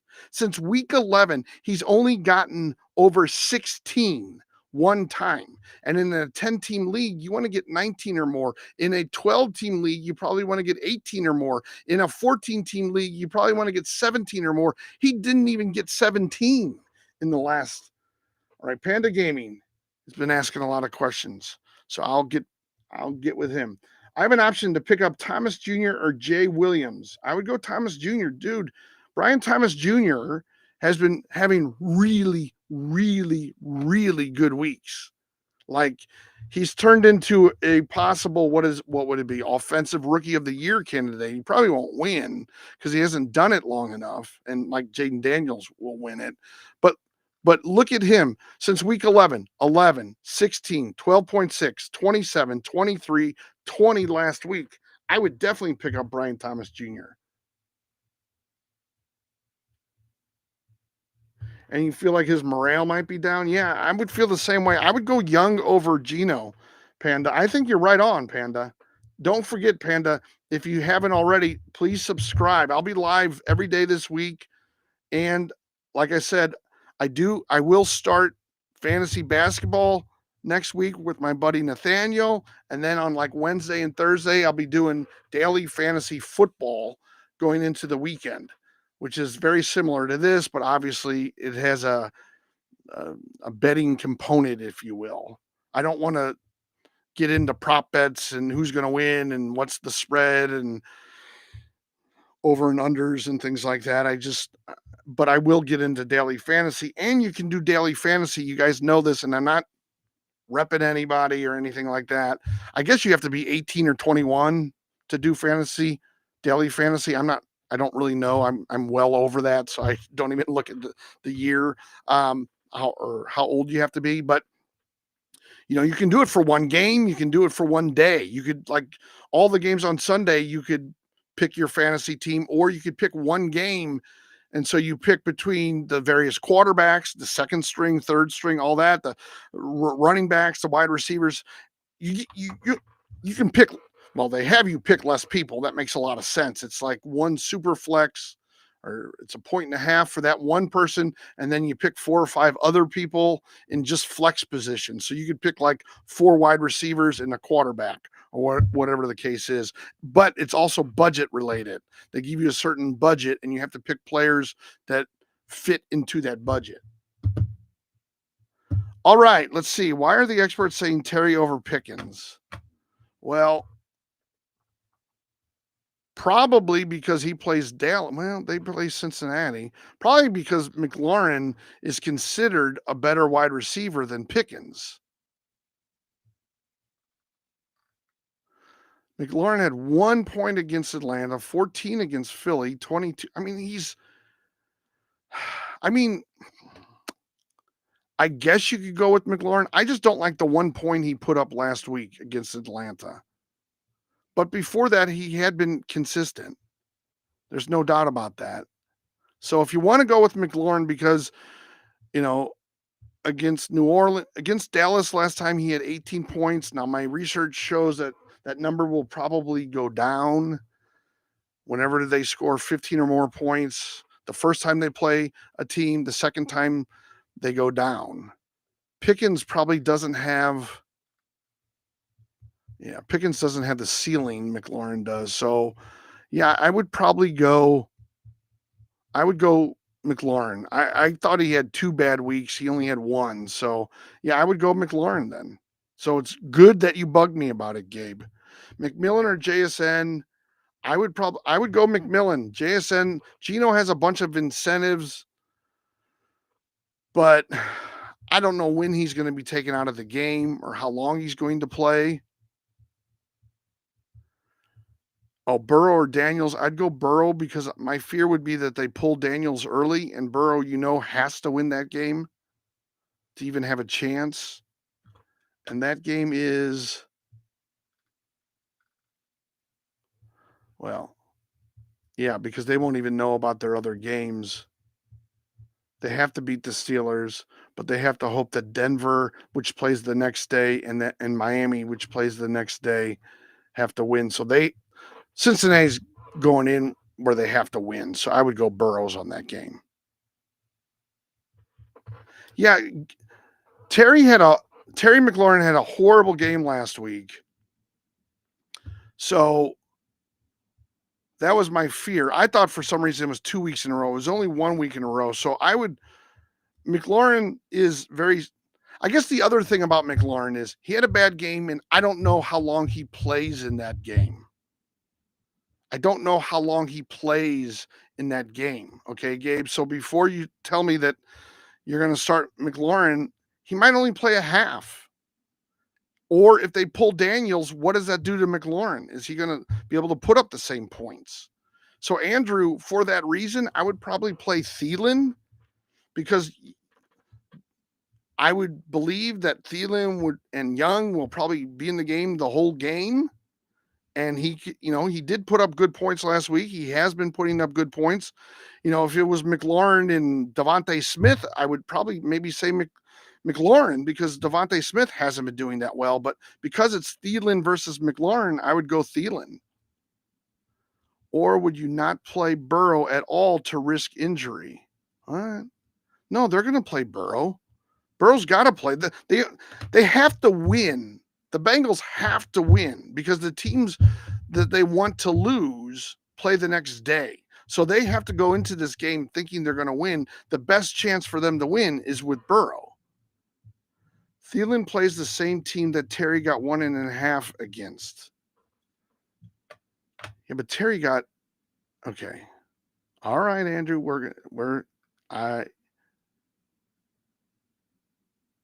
Atlanta against wide receivers. Let's just look it up. They didn't target McLaurin either. Like if you look at it, let's just go over this, okay? Zacchaeus got 19 points, or Zacchaeus, I'm sorry. Zacchaeus got 19 points. In week 14, Justin Jefferson got 28. Jordan Addison got 35. Ladd McConkey got 16. In week 10, Marquez Valdez-Scantling got 24, but he's not been doing much since. But just look, in week 17, Zacchaeus got 19 points. That's why McLaurin didn't get any, because Zacchaeus got all the points. Thielen is clearly the number one there. Now, you could say, oh, are they going to shut him down in Washington?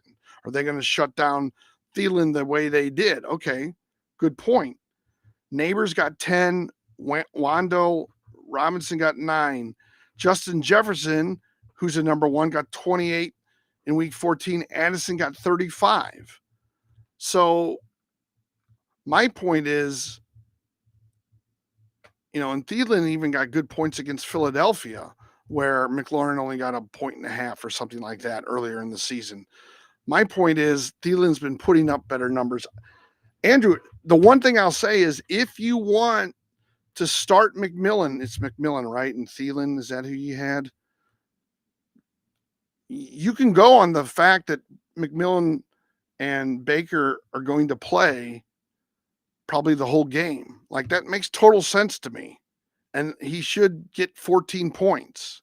So I have no problem, or McLaurin or Thielen, I guess, was the question. Yeah, Thielen or McLaurin. So, but it wasn't McMillan. I need to slow down. Hold on. Okay. Panda Gaming. I'm down a running back on the waiver wire. Options are A. Gibson, R. Davis, T. Spears. Well, Tajay Spears might not play because he got that concussion. Gibson isn't a bad play. I would tend to maybe go with Ray Davis because he's actually had some good weeks as the number 2, and you got to figure Buffalo's not going to play Cook. If they play, they're going to play for a little bit of time, and so I would go Ray Davis. Yeah, it was McLaurin. I'm sorry. Jones or Connor. I'd probably go Aaron Jones because he's going to have that extra motivation because they want to win the game. Charbonnet, pick 2. Charbonnet, Connor, Jones, or Najee. Najee doesn't get a lot of points. I would probably go Jones and Charbonnet, although let me look up Connor. And I want to get back to Andrew real quick because it was McLaurin and Thielen. I just don't know how long McLaurin will be in the game. That's my only fear. I think Thielen will be able to put up some points. Charbonnet. Connor, that's who I was looking up. James Conner still questionable.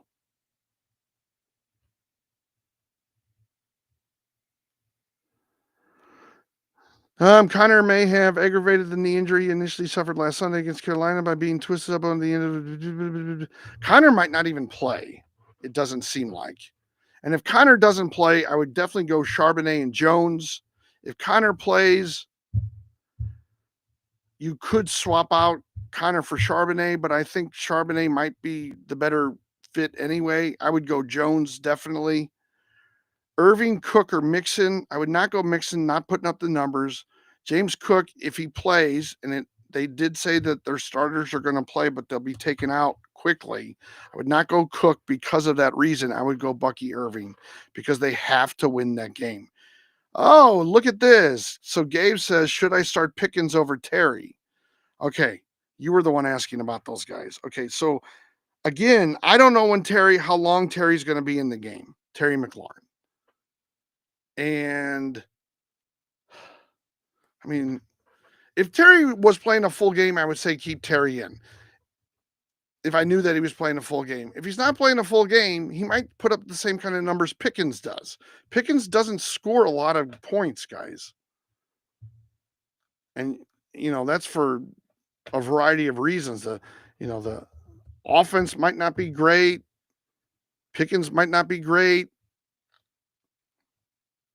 He's had 6 points, 14, 6, 12, 18. I think McLaurin, if he plays a half, probably gets you at least 10 points. If you want to try to see if you can get over 10 or 12 points, I would go with Pickens. So it's a little bit of a risk. Terry probably plays at least a half, is my guess. Maybe a little bit more, but I'm just assuming it's a half. Maybe they're blowing out Dallas and the coach pulls everybody, which could happen. So I would maybe tend to think that McLaurin plays a half, Pickens plays the whole game because the Bengals will be playing tough the entire game and they want to win. And Pittsburgh doesn't want to be known as a team that rolled over so Cincinnati could win. But I don't know how long Terry goes, but Terry's probably good for, I don't know. I mean, like last game, he only scored a few points, but he's usually good for 14 or more. So you got to figure he gets 6 or 7 guaranteed. And Pickens has gotten 6 or 7 for an entire game before. This is so not easy. The real question is, does McLaurin stay in the whole game? If he stays in the whole game, it's McLaurin. I assume McLaurin's going to get pulled early. And probably because of that, I would probably still start George Pickens because he has gotten 14, 12.9, 18. I don't think McLaurin gets up to 12.9. Maybe if he scores a touchdown, but he's got to have the yardage to do that.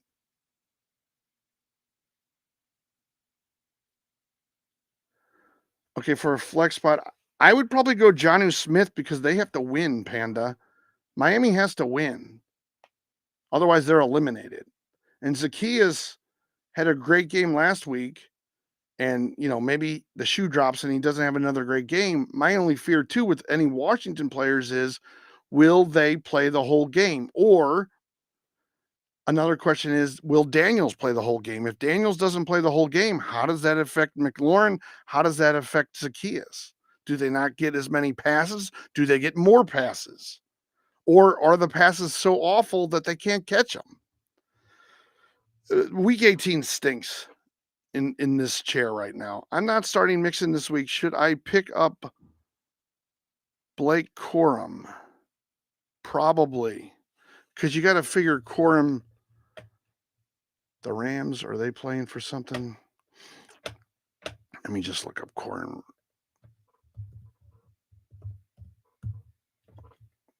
Okay, what does it say? Speaking of the coach McVay, Rams head coaches, I'm excited about watching Blake Corum get a heavy workload. Yeah, Blake Corum's going to get a heavy workload. So if anybody's watching this, like Panda, if you're thinking about a running back, you might want to think about Blake Corum. Sean McVay, the head coach, has said he's going to get a heavy workload. So this, he's had 5 to 8 kind of. He had 3 last game. Expect him to get a little bit more. For you, Panda, I'd probably still go Ray Davis, though, because he has not really put up any good numbers. Blake Corum, that is. Yeah.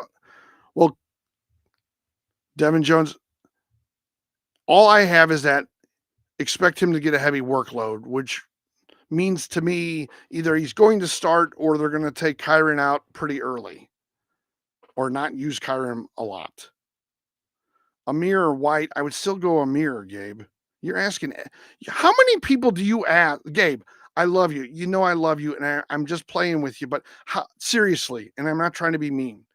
How many people do you ask about your fan? Like, how many times do you ask the same question, or how many different people do you ask the questions about your team to? It has to be like 20. That's just my guess. You're probably on everybody's TikTok all the time, right?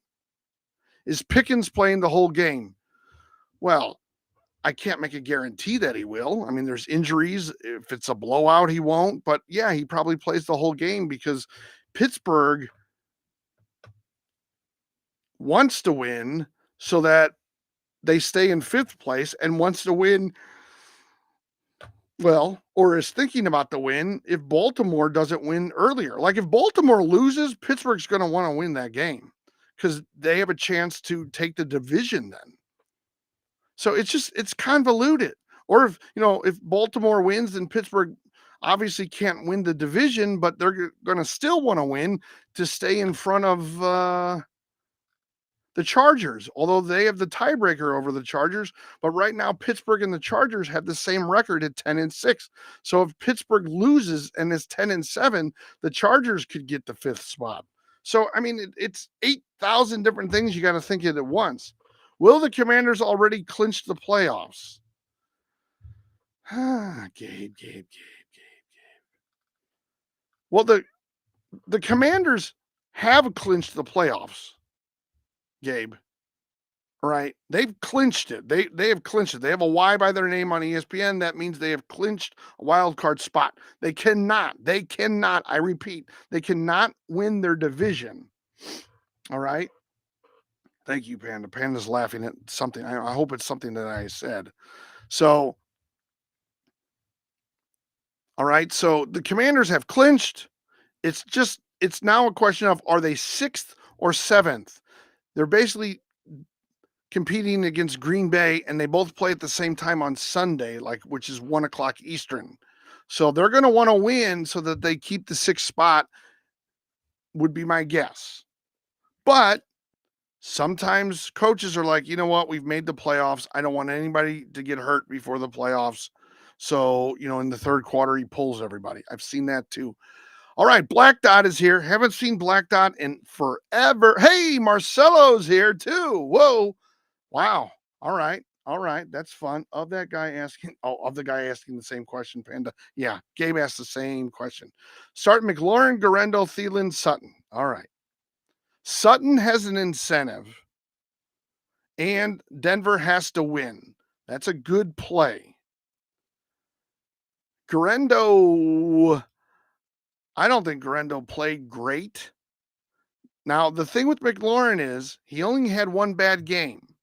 However, my concern is, will they pull their starters? Will they pull Daniels at some point? Yes, Washington has secured a wild card spot. They're either going to be sixth like they are now, or they're going to be seventh. They have the tiebreaker over Green Bay. They're 11-5. Green Bay's 11-5. What this says to me is that right now they probably want to win, but let's say both teams play at the same time. They don't play each other, but at the same time they do, 12 o'clock or 1 o'clock Eastern. If Green Bay's getting killed or if Green Bay's drubbing some other team, maybe they say, okay, well, we got to win, but we're down by 21. We're just going to pull everybody. Whatever the case is, or sometimes coaches just pull players because they know they made the playoffs and they really, they're not, the difference in who they play doesn't make a difference to them. So that's my concern, Black Dot, with McLaurin. Now, I would go probably Thielen and Sutton because Sutton does have, I believe it is the rookie record that he's going after. I was just looking at incentives. Where is Sutton? What? I know I wrote this down. D-Hop, Barkley, J.K. Dobbins, Pollard. Yeah, Cortland Sutton has 82 more yards to I guess it's not a rookie record. What am I saying? It's to a bonus. He has 82 more yards. So I would go Sutton and I would go Thielen. Now, are they going to pull him? Denver can't lose. If Denver loses and Miami wins, they're out. If Denver loses and Miami loses and Cincinnati wins, they're out. Now Miami has to win to get in, and Denver has to lose. So I would assume that Sutton's going to play most of that game. Otherwise, they're completely out of the playoffs. Now you could go Guerendo and Thielen, but I don't think Guerendo put up a lot of points. Sutton did get back to normal last week, I believe, right? Let me just double check. I've been on for 2 hours now. Let me just see. Sutton had 14 points. He had 7. So he had 10 and 7 3 and 2 weeks ago, and then Cincinnati, he got 14 again. So he kind of got back to normal a little bit. But if you want to go Guerendo and Thielen, because you figure their situations, they're not going to probably be pulled that early if they're pulled at all, which they won't be. He got 11.9. The thing with Guerendo is the 4 games that he's kind of been the starter or put up points, only one of them he's gotten over 12 points. So that's what makes me leery about starting him.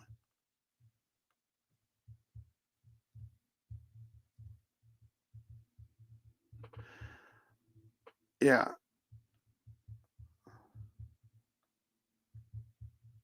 You're just hesitant, Gabe. No, you're timid. It's not just hesitancy. All right, Nathaniel. Pickens is probably playing the whole game. I've been wondering too. Well, the Commanders already clinched the playoffs. Yes, they did. Oh, I thought you were asking that question. I would probably go Thielen and Sutton, Black Dot. I just don't know when McLaurin's going to be pulled. Now, people are saying, oh, these teams are going to play somebody the whole game because they want to jockey for the right position against the playoffs. Yes, to a certain extent, that's true. But sometimes coaches, there might be a close call and they're like, you know what, we're just going to pull our quarterback. They'll just pull the quarterback. And what does that do for other people? But Denver has to win to get in. They have their own fate in front of them. Now McLaurin's already in. They're in no matter what. And so it's a question of, okay, could be for seeding, what their number is by them. But at some point, the coach might be like, it's not worth this. I'm pulling Daniels, and that affects McLaurin. And for that reason, I would say Guerendo and Thielen because there's less this or that. with them. But if you want to take the risk, you could go McLaurin and Sutton. I just don't know that they play the whole game. I would go Thielen either way. I would probably go, if it was a normal week, I would probably go. I might consider Thielen and McLaurin because McLaurin is pretty steady, although he did have one bad week. I would probably go Thielen and Sutton though. But yeah, you might want to go Thielen and Sutton anyway because Denver does have to win. Charbonnet or Dobbins. Okay, with Dobbins, he has 58 yards to get $150,000. Then I think he probably leaves the game. So I would go with Charbonnet. Pittsburgh has to want to win for a better playoff spot to expect starters to play the entire game. Yes and no, because if Baltimore wins, Baltimore plays at 3:30, Pittsburgh plays at 7:00. This is all Central Time, guys. So it's 4:30 and 8:00 Eastern Time. The only thing I would say about that, if Baltimore already has won, Pittsburgh doesn't have to win anymore. Well, like they're not going to win the division, but then it would be a question of what about the Chargers? And the Chargers obviously play the next day. So, yeah, I guess Pittsburgh will still want to win, but if they're going for the division, wait, did they win the division already? Yeah, they only see, Baltimore's only clinched a playoff berth. They haven't clinched the division. Baltimore's 11-5, Pittsburgh's 10-6. If Baltimore loses, they're obviously 11-6. If Pittsburgh wins, they're 11-6. And I think Pittsburgh might have the tiebreaker. But then if Baltimore loses, or if Baltimore wins, then Pittsburgh would only be fighting for the fifth spot because the Chargers and Pittsburgh are both 10-6. And that would be, they would either go against, I guess it would be Baltimore or Houston. So they probably want to win to play Houston. So you're probably right about that. Pickens probably plays the whole game. So they might sit Terry and he only plays first half. Yeah, they could sit Terry. They probably want to. Washington is in sixth place. They can't get fifth. So they're going to either play the Rams or the Buccaneers. So it's really a question of which one of those teams do they want to play? Or can they stomach playing, so to speak? And they might be like, you know what? It doesn't matter who we play. Like between the two of them, I think we can beat both of them. They could be thinking like that. They might actually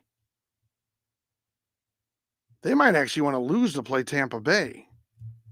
I don't know why, but they might want to play Tampa Bay over the Rams. I don't know. Should I start mixing Saquon and A.J. Brown even though their game doesn't matter? Well, Jackson, the thing with Mixon is he's not putting up any points. Like, I don't think he can get you many points. Saquon could get you points, but I don't think Saquon's going to play. Or if he does, I think he plays for like a series or two, like one or two possessions. I think, and obviously the same with A.J. Brown. So I wouldn't be starting Mixon. I mean, maybe you have to, but I would definitely reconsider Saquon and A.J. Brown. That's why I don't like playing in the 18th week. That's the single reason, because all of a sudden you have to take everything you've been doing for 17 weeks, throw it out the window, and create a new team. Hey, Beto's here, got the lightning bolts. Just noticed that, Beto. Sorry about that, buddy. So that's what I'm saying. That's what's so weird about this. You almost have to draft or consider drafting or look at your bench in a different way for your like money players, for your key athletic positions on your team. You know, the wide receiver, the running back, and the quarterback. Because Josh Allen's probably only going to play. They said he's going to start, but he'll be out quickly. They got that from the team. So what does that mean? One possession, two possessions? That would be quickly to me, or sometime in the first quarter, or maybe after the first quarter. That's what quickly would mean. That would be the same kind of thing with Philadelphia. They're not going to they have number 2, I believe, wrapped up. Yeah, they have number 2 wrapped up, so they're not gonna be starting anybody, or if they do, it'll be for a game or 2, or a possession or 2, and that's it. All right. All right. Nathaniel left. Should I start Bills or Broncos defense? I would probably start Broncos defense because the Bills have nothing to play for and they might be putting up a second string defense. I know someone said earlier, whether it was on YouTube, are the Jags playing for anything? No, the Jags are not playing for anything. However, usually when a team isn't playing for anything, they leave their starters in because it's a game they want to play. You know, like they want to beat the Colts. They're playing the Colts. We all know Commanders coach is going to be scoreboard watching, so assume Washington is playing regular. Yeah, okay. But at some point, if they're blowing the Cowboys out, they're going to be taking people out. Or if Green Bay is losing or winning by a lot, that he might be taking people out. So, you know, and like I said, sometimes it's, I've heard a coach years ago one time say something along the lines of there was a play where the quarterback or the running back almost got injured. And he's like, you know what? We've already made the playoffs. I just decided to take, take some of the starters out or all of the starters out. I can't remember. And that's the thought process too. Like, oh, I was meaning to put him in, but I thought, you know what? They played most of the game or over half the game. I'm going to pull them. We're ready to go for next week. It's more important about being healthy than it is, winning this game or securing that. We've already secured a playoff spot. Should I put in Charbonneau? Yes, I would put Charbonneau in for Saquon. I would assume that the Eagles probably don't play Saquon the whole game. Let me just see if there's anything on Saquon. Well, okay, I take that back.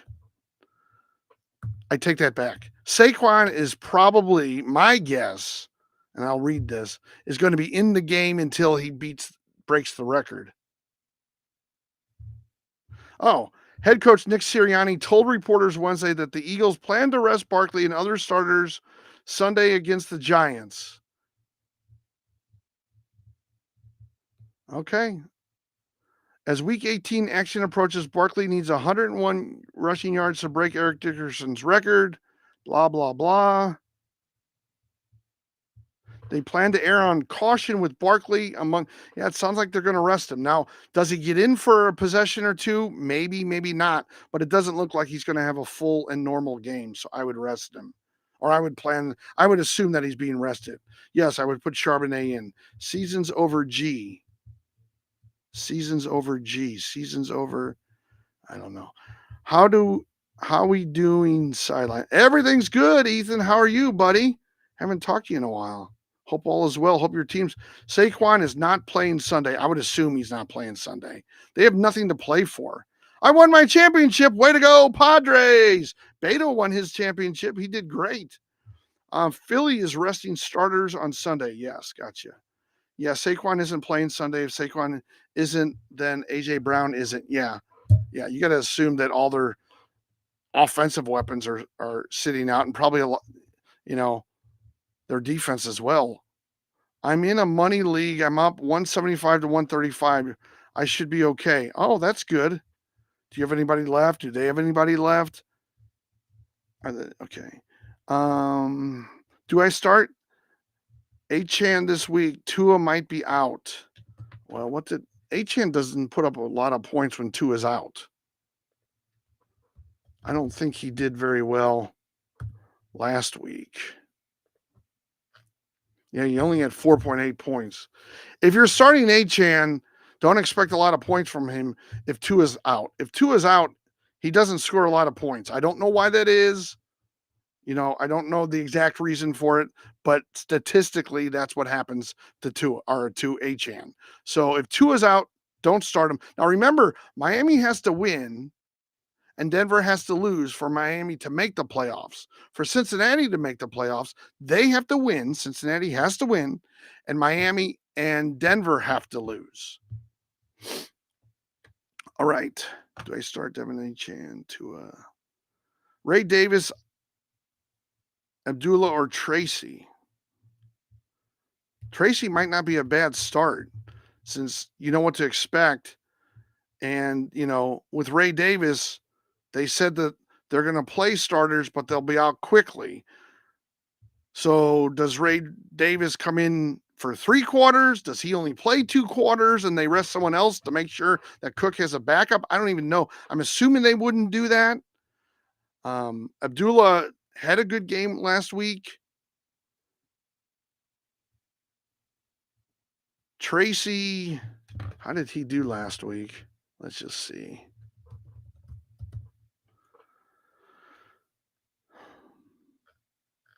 Yeah, he only got 8 points. He's been doing decent, but he's not consistent.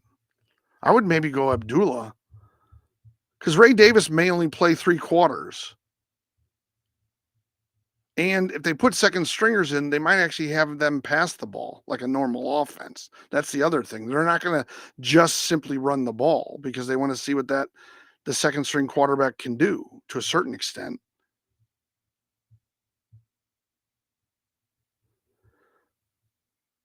Thoughts on Seattle's offense? Well, Geno Smith has a big incentive to get 186 yards passing and for $2 million and for them to win for $2 million.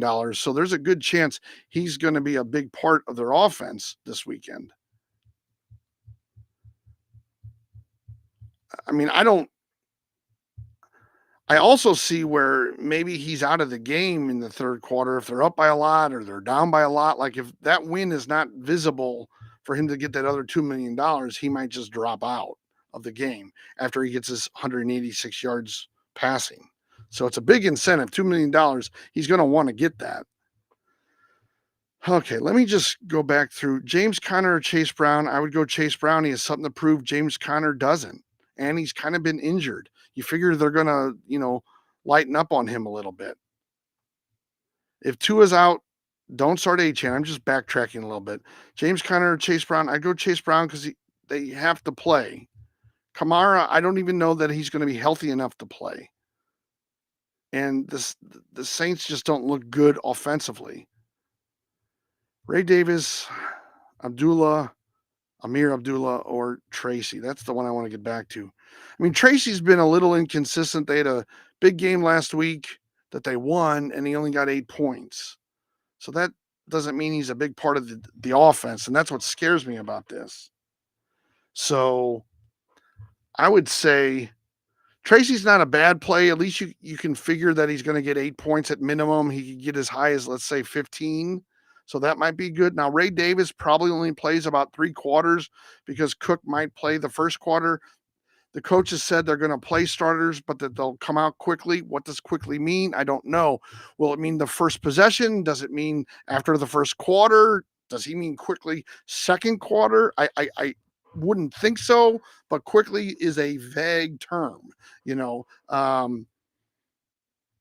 But Abdullah put up good points last week. Tracy gets you at least 8 to 10. So you can put Tracy as your safety net. Like, oh, he gets you at least 10 points. He could go up to 15, or let's say he gets you 8 points or 15. Ray Davis probably has that same range in him, really, 8 to 15.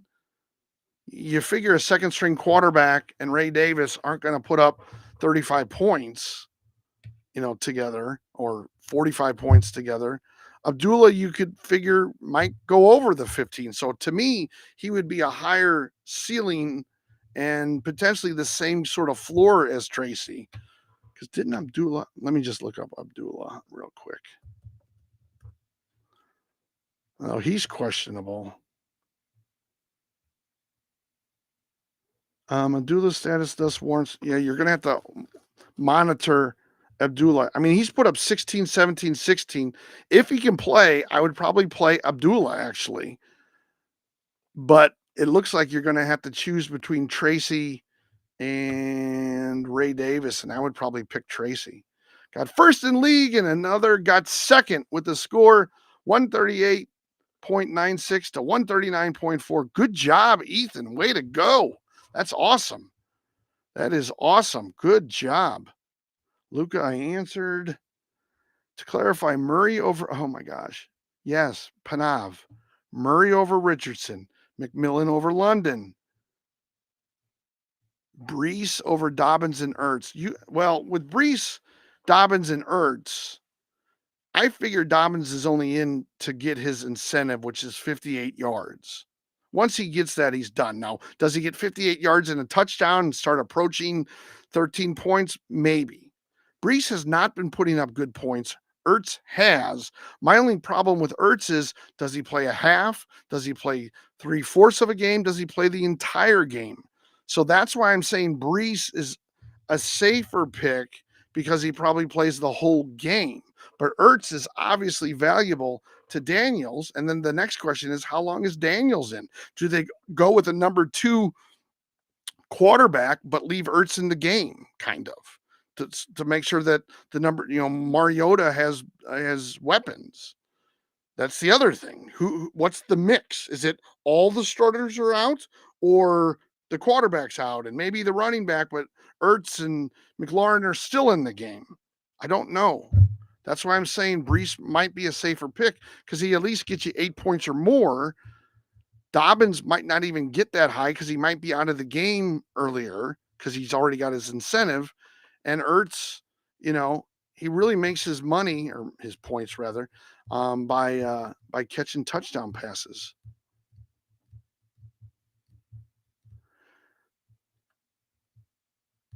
I would probably start Amir Abdullah. I would probably start him. Well, hold on. I was saying Tracy. I would probably start Amir Abdullah because the last 3 weeks he's got 16 to 17 points. Tracy hasn't even done that.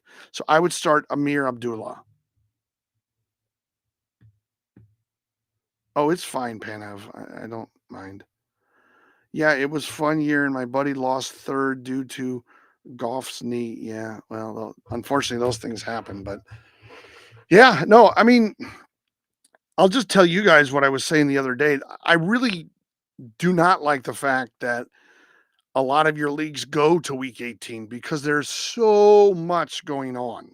There's, well, do they have anything to play for? And how long will the starters be in? And will they be scoreboard watching? And who plays?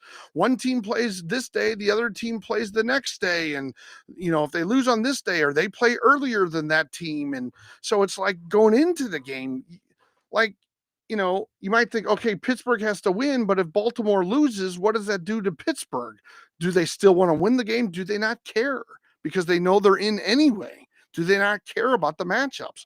They might, because if Baltimore wins, Pittsburgh doesn't get a home game in the playoffs anyway. So do they care if they win or they lose? I don't know. You know, it's just, and you don't get solid information. You get, oh, we'll be playing the starters, but they'll be pulled quickly. Well, what's quickly mean? Saquon's sitting out week 18. Yeah, more than likely. If he plays, it's for like 1 or 2 possessions, and that's about it. So I would just assume he's not in the game. I mean, people are in here saying Saquon's not going to play. I'm assuming he's not going to play, but I'm trying to be a little conservative and saying, okay, maybe he plays for, a possession or 2, and then he's taken out. Okay. Also, what teams are you a fan of? Well, I live in St. Louis. I'm not really a fan of any one team. We do locally see and hear a lot about Kansas City because it's like the state's team, whatever the heck that means. Um, I am, if I had to be a fan of a player, I don't know that I'm a fan of a player, but I like watching Patrick Mahomes the most because he looks like he's always having fun when he's quarterbacking. Like Joe Burrow's a great quarterback, don't get me wrong. And I haven't seen enough of Josh Allen to know if he's fun or not, but he looks like he's all business. Burrow looks like he's all business, but Mahomes looks like he's having fun. He does that thing like this where I think he wants them to talk to him in the headset or something like that. But he just looks like he's having fun. And I've seen some of the stuff that where he's been mic'd up and he's the other things he says to the players. It's kind of funny. So I like watching him. But if the Chiefs lost, I don't. I wouldn't bother me. I mean, it wouldn't. I would love to see Cincinnati in the playoffs because I think they're a very dangerous team. Okay, I don't think Miami's that dangerous of a team. I think people are fearful of what Joe Burrow can do against them. Um, Well, especially with Huntley quarterbacking right now, I don't think anybody's scared of Miami. Funny how this was my first year and I had a mid team and still won the fantasy Super Bowl. Yeah, I mean, it's a lot of times the decisions you make throughout the season. Like one of my points, and I want to make a video, and I don't know if it's going to be for everybody or just for subscribers, but it's like, how do you build a great fantasy team? And I give out nuggets throughout the season. Like I say, if you're in a 10-team league, you want your quarterback to get over 19, you want your running back and wide receiver and flex to get 13 or more. You want your kicker and defense to get 10 or more. You want your tight end to get 7 or more because that puts you in competition. That makes you competitive week in and week out. All right. But then there's also the scenario, and I had this happen to me this year, guys, and maybe something like this happened to you. Christian, I would start Jalen McMillan because he has something to play for. The one question is how long Geno Smith may be in the game. He has a $2 million incentive for 186 yards. He has to throw for 186 yards passing. And then he has another $2 million if they win that game and they get to 10 wins. But I don't like if they're winning by a lot or losing by a lot. Does he pull himself for that reason? I don't know. And I don't know how that affects JSN. And he did not have a good game. Jalen McMillan has to have a good game. Tampa Bay has to win to stay in, the playoffs. But anyway, and should I flex Adams, Judy McMillan, or Zacchaeus? Well, Devontae Adams did not have a good week last week, and I think it scared a lot of people to just show how bad that Jets offense can be. Judy had a good weekend, but they're up against Baltimore, and Baltimore probably wants to win to make sure that they win the division. Baltimore lost to them the first time they played them this year, so they might want revenge for that. Zacchaeus, Washington will probably play starters, but the question is, how long will they play the starters? So will it be a half? Will it be 3/4? Will it be the whole game? And for that reason, Beast, I would go with McMillan. If Amir is healthy, should I start White? No, Gabe. I've said this 1,000 times, Gabe. I don't know if Panda Gaming is still around. This is the same guy, Panda Gaming. I've said to you at least 3 other times, I would start Amir. He's had 3 good weeks in a row. White had a bad week.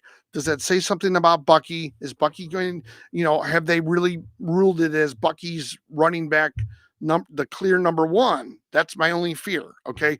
I would go with Amir. I just got lucky having Saquon, Jacobs, and Baker.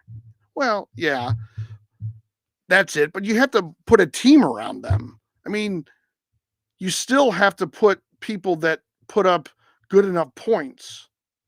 Should I bench Debo? I would bench Debo. He doesn't put up any points. Is it even worth starting Saquon? No, it's not. At most, he'll get 1 to 2 possessions if he even plays. Like, maybe they start the game with the ball. He plays until whatever happens, and then he plays the next possession. Maybe the next time they get the ball, and then he's out. That would be the most I could see him playing. The one thing they don't want to do is have Saquon get injured. Yeah, if Amir is not healthy, you start White. Yes, Gabe. Thank you. Ertz or Chig? Well, Ertz got a bunch of his points from touchdowns last week. Will he put up touchdowns again? It's hard to kind of predict touchdowns, unless he scores a touchdown every week. And then you can say, well, he averages about 1 touchdown a week. So you can pretty much pencil that in. But with Ertz, I don't think you can pencil that in because I don't think he averages. Well, he definitely doesn't average 2 touchdowns a week. So let's see here. Ertz, points, touchdowns. He had 2 last game. He had none week 16, week 15. For week 13, 12, and 11, he had a touchdown. Then before that, he only had what looks to be 1 touchdown all year. So he's gotten more of his touchdowns over the last couple of weeks. Currently, over the last 6 games, he does have 5 touchdowns. but his numbers he only gets points when he scores a touchdown, really. 15 and 1 touchdown, 12 and 1 touchdown, 11 and 1 touchdown, 3.50, 1.70, 22.22. So I forget even what the question is. Is Bucky playing the whole game? Yes, probably. I mean, there's no reason he wouldn't be. They got to win the game. Yeah, and if he is healthy, then Amir, yes. If Amir is not healthy, should I start White? Yes. Ertz or Chig? That's what I was thinking. Gabe has literally asked me the same, like, he's asked me questions like two different ways to tell me that, oh, well, I meant that. Well, if I said if he's healthy, you do this, and then you're asking me if he's not healthy, you do that, then yeah, you do that then. If Amir isn't healthy, then you go with White.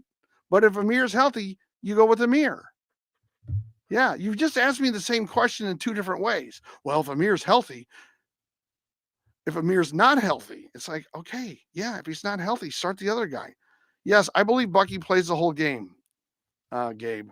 You're not repeating yourself. I'm just saying it again. Is Saquon even worth starting? I have Aaron Jones to replace him. I would play Aaron Jones. Gabe is right about that. Aaron Jones has to play the whole game. They have to win that game. They have an identical record to Minnesota has an identical record to Detroit.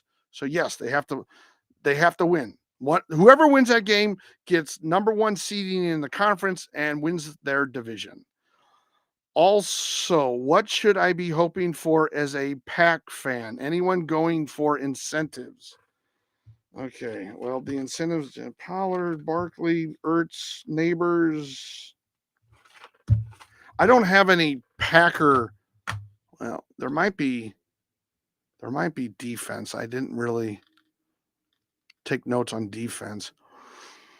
Nope, I don't have. I have Buffalo with Von Miller. I have Zadarius Smith with Detroit.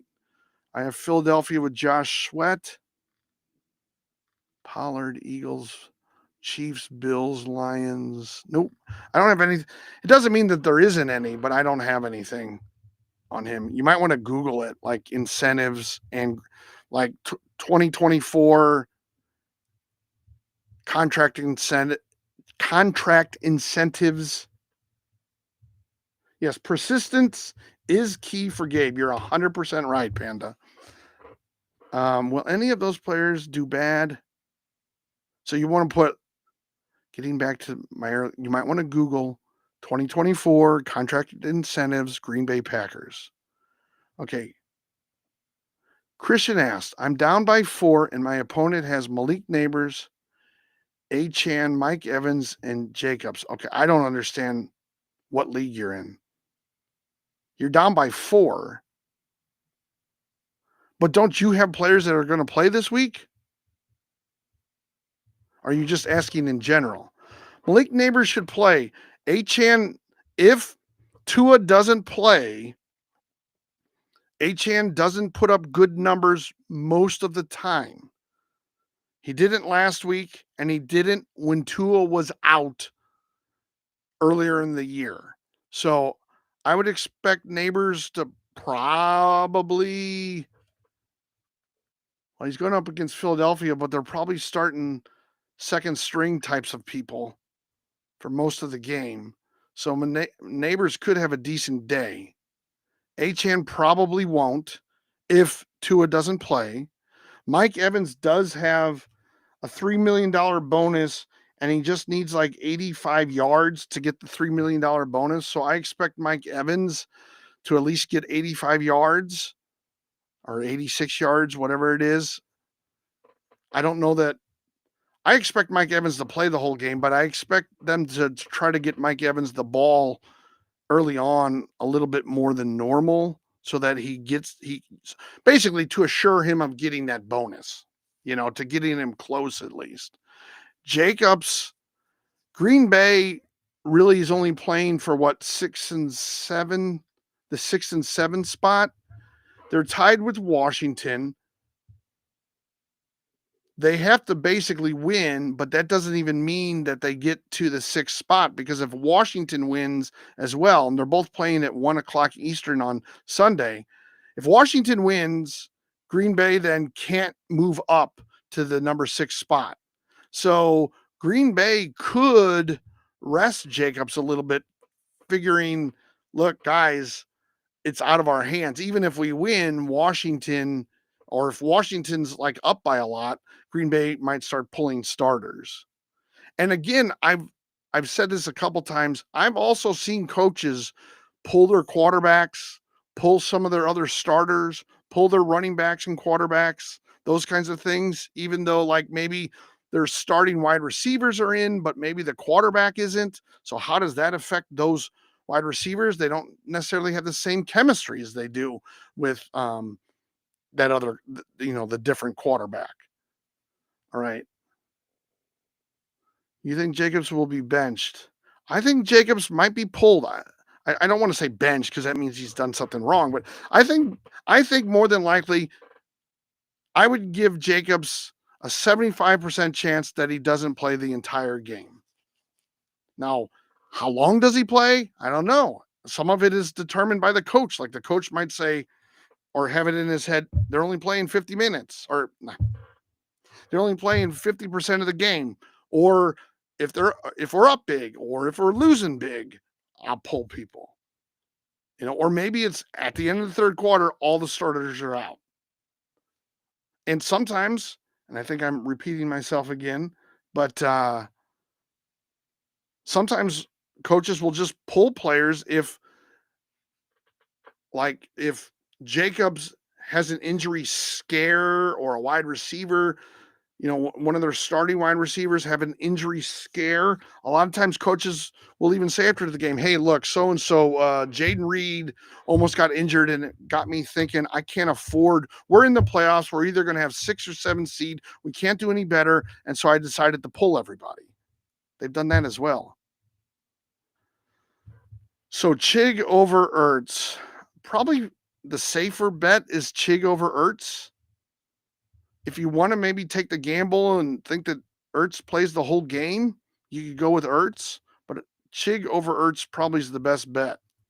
What should I hope for? Because I think a win and a Washington loss means we play LA or we play Philly.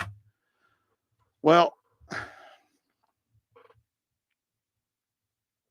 yes, between LA or Philly, isn't it? Well, Green Bay will want to win, I guess. And Washington will want to win because nobody wants to face Philly. So, but at some point, didn't Washington just beat Philly? So Washington may be thinking, I don't really care who we play. Green Bay may be thinking, I would rather play LA than Philly. I don't know, man. It's so tough to make these calls. But more than likely, yeah, they don't want to play Philly. You're right about that. They don't want to play Philly. So they'll probably be playing hard. If the game's a blowout, and it could be, because sometimes if you're playing a team that doesn't care if they win or lose, it becomes a blowout. It's late in the season. Washington, what do they play? Washington's playing Dallas. Maybe Dallas is like, forget it. Or Chicago doesn't care anymore, but but maybe it's the opposite. Maybe they care even more. Start 2, JSN, Tyreek, or McMillan. I go Tyreek and McMillan because both teams have to win. Yes, Chig over Ertz.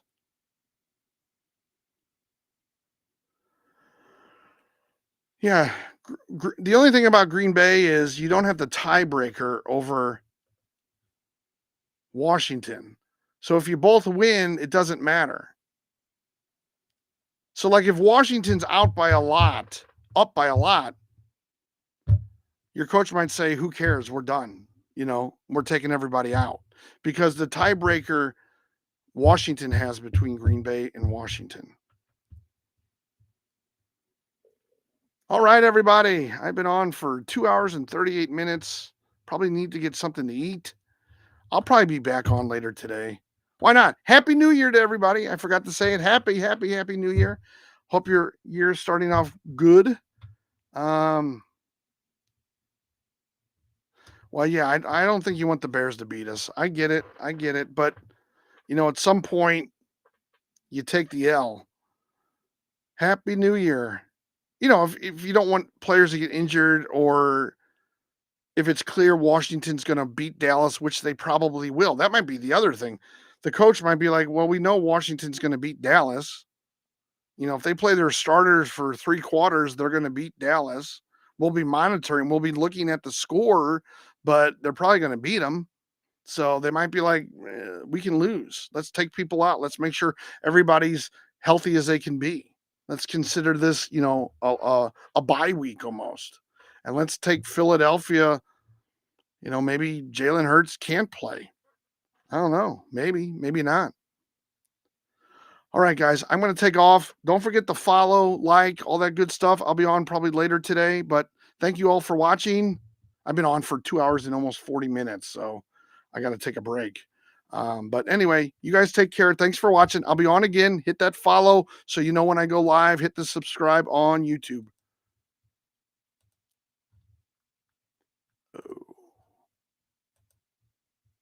All right. Thank you all.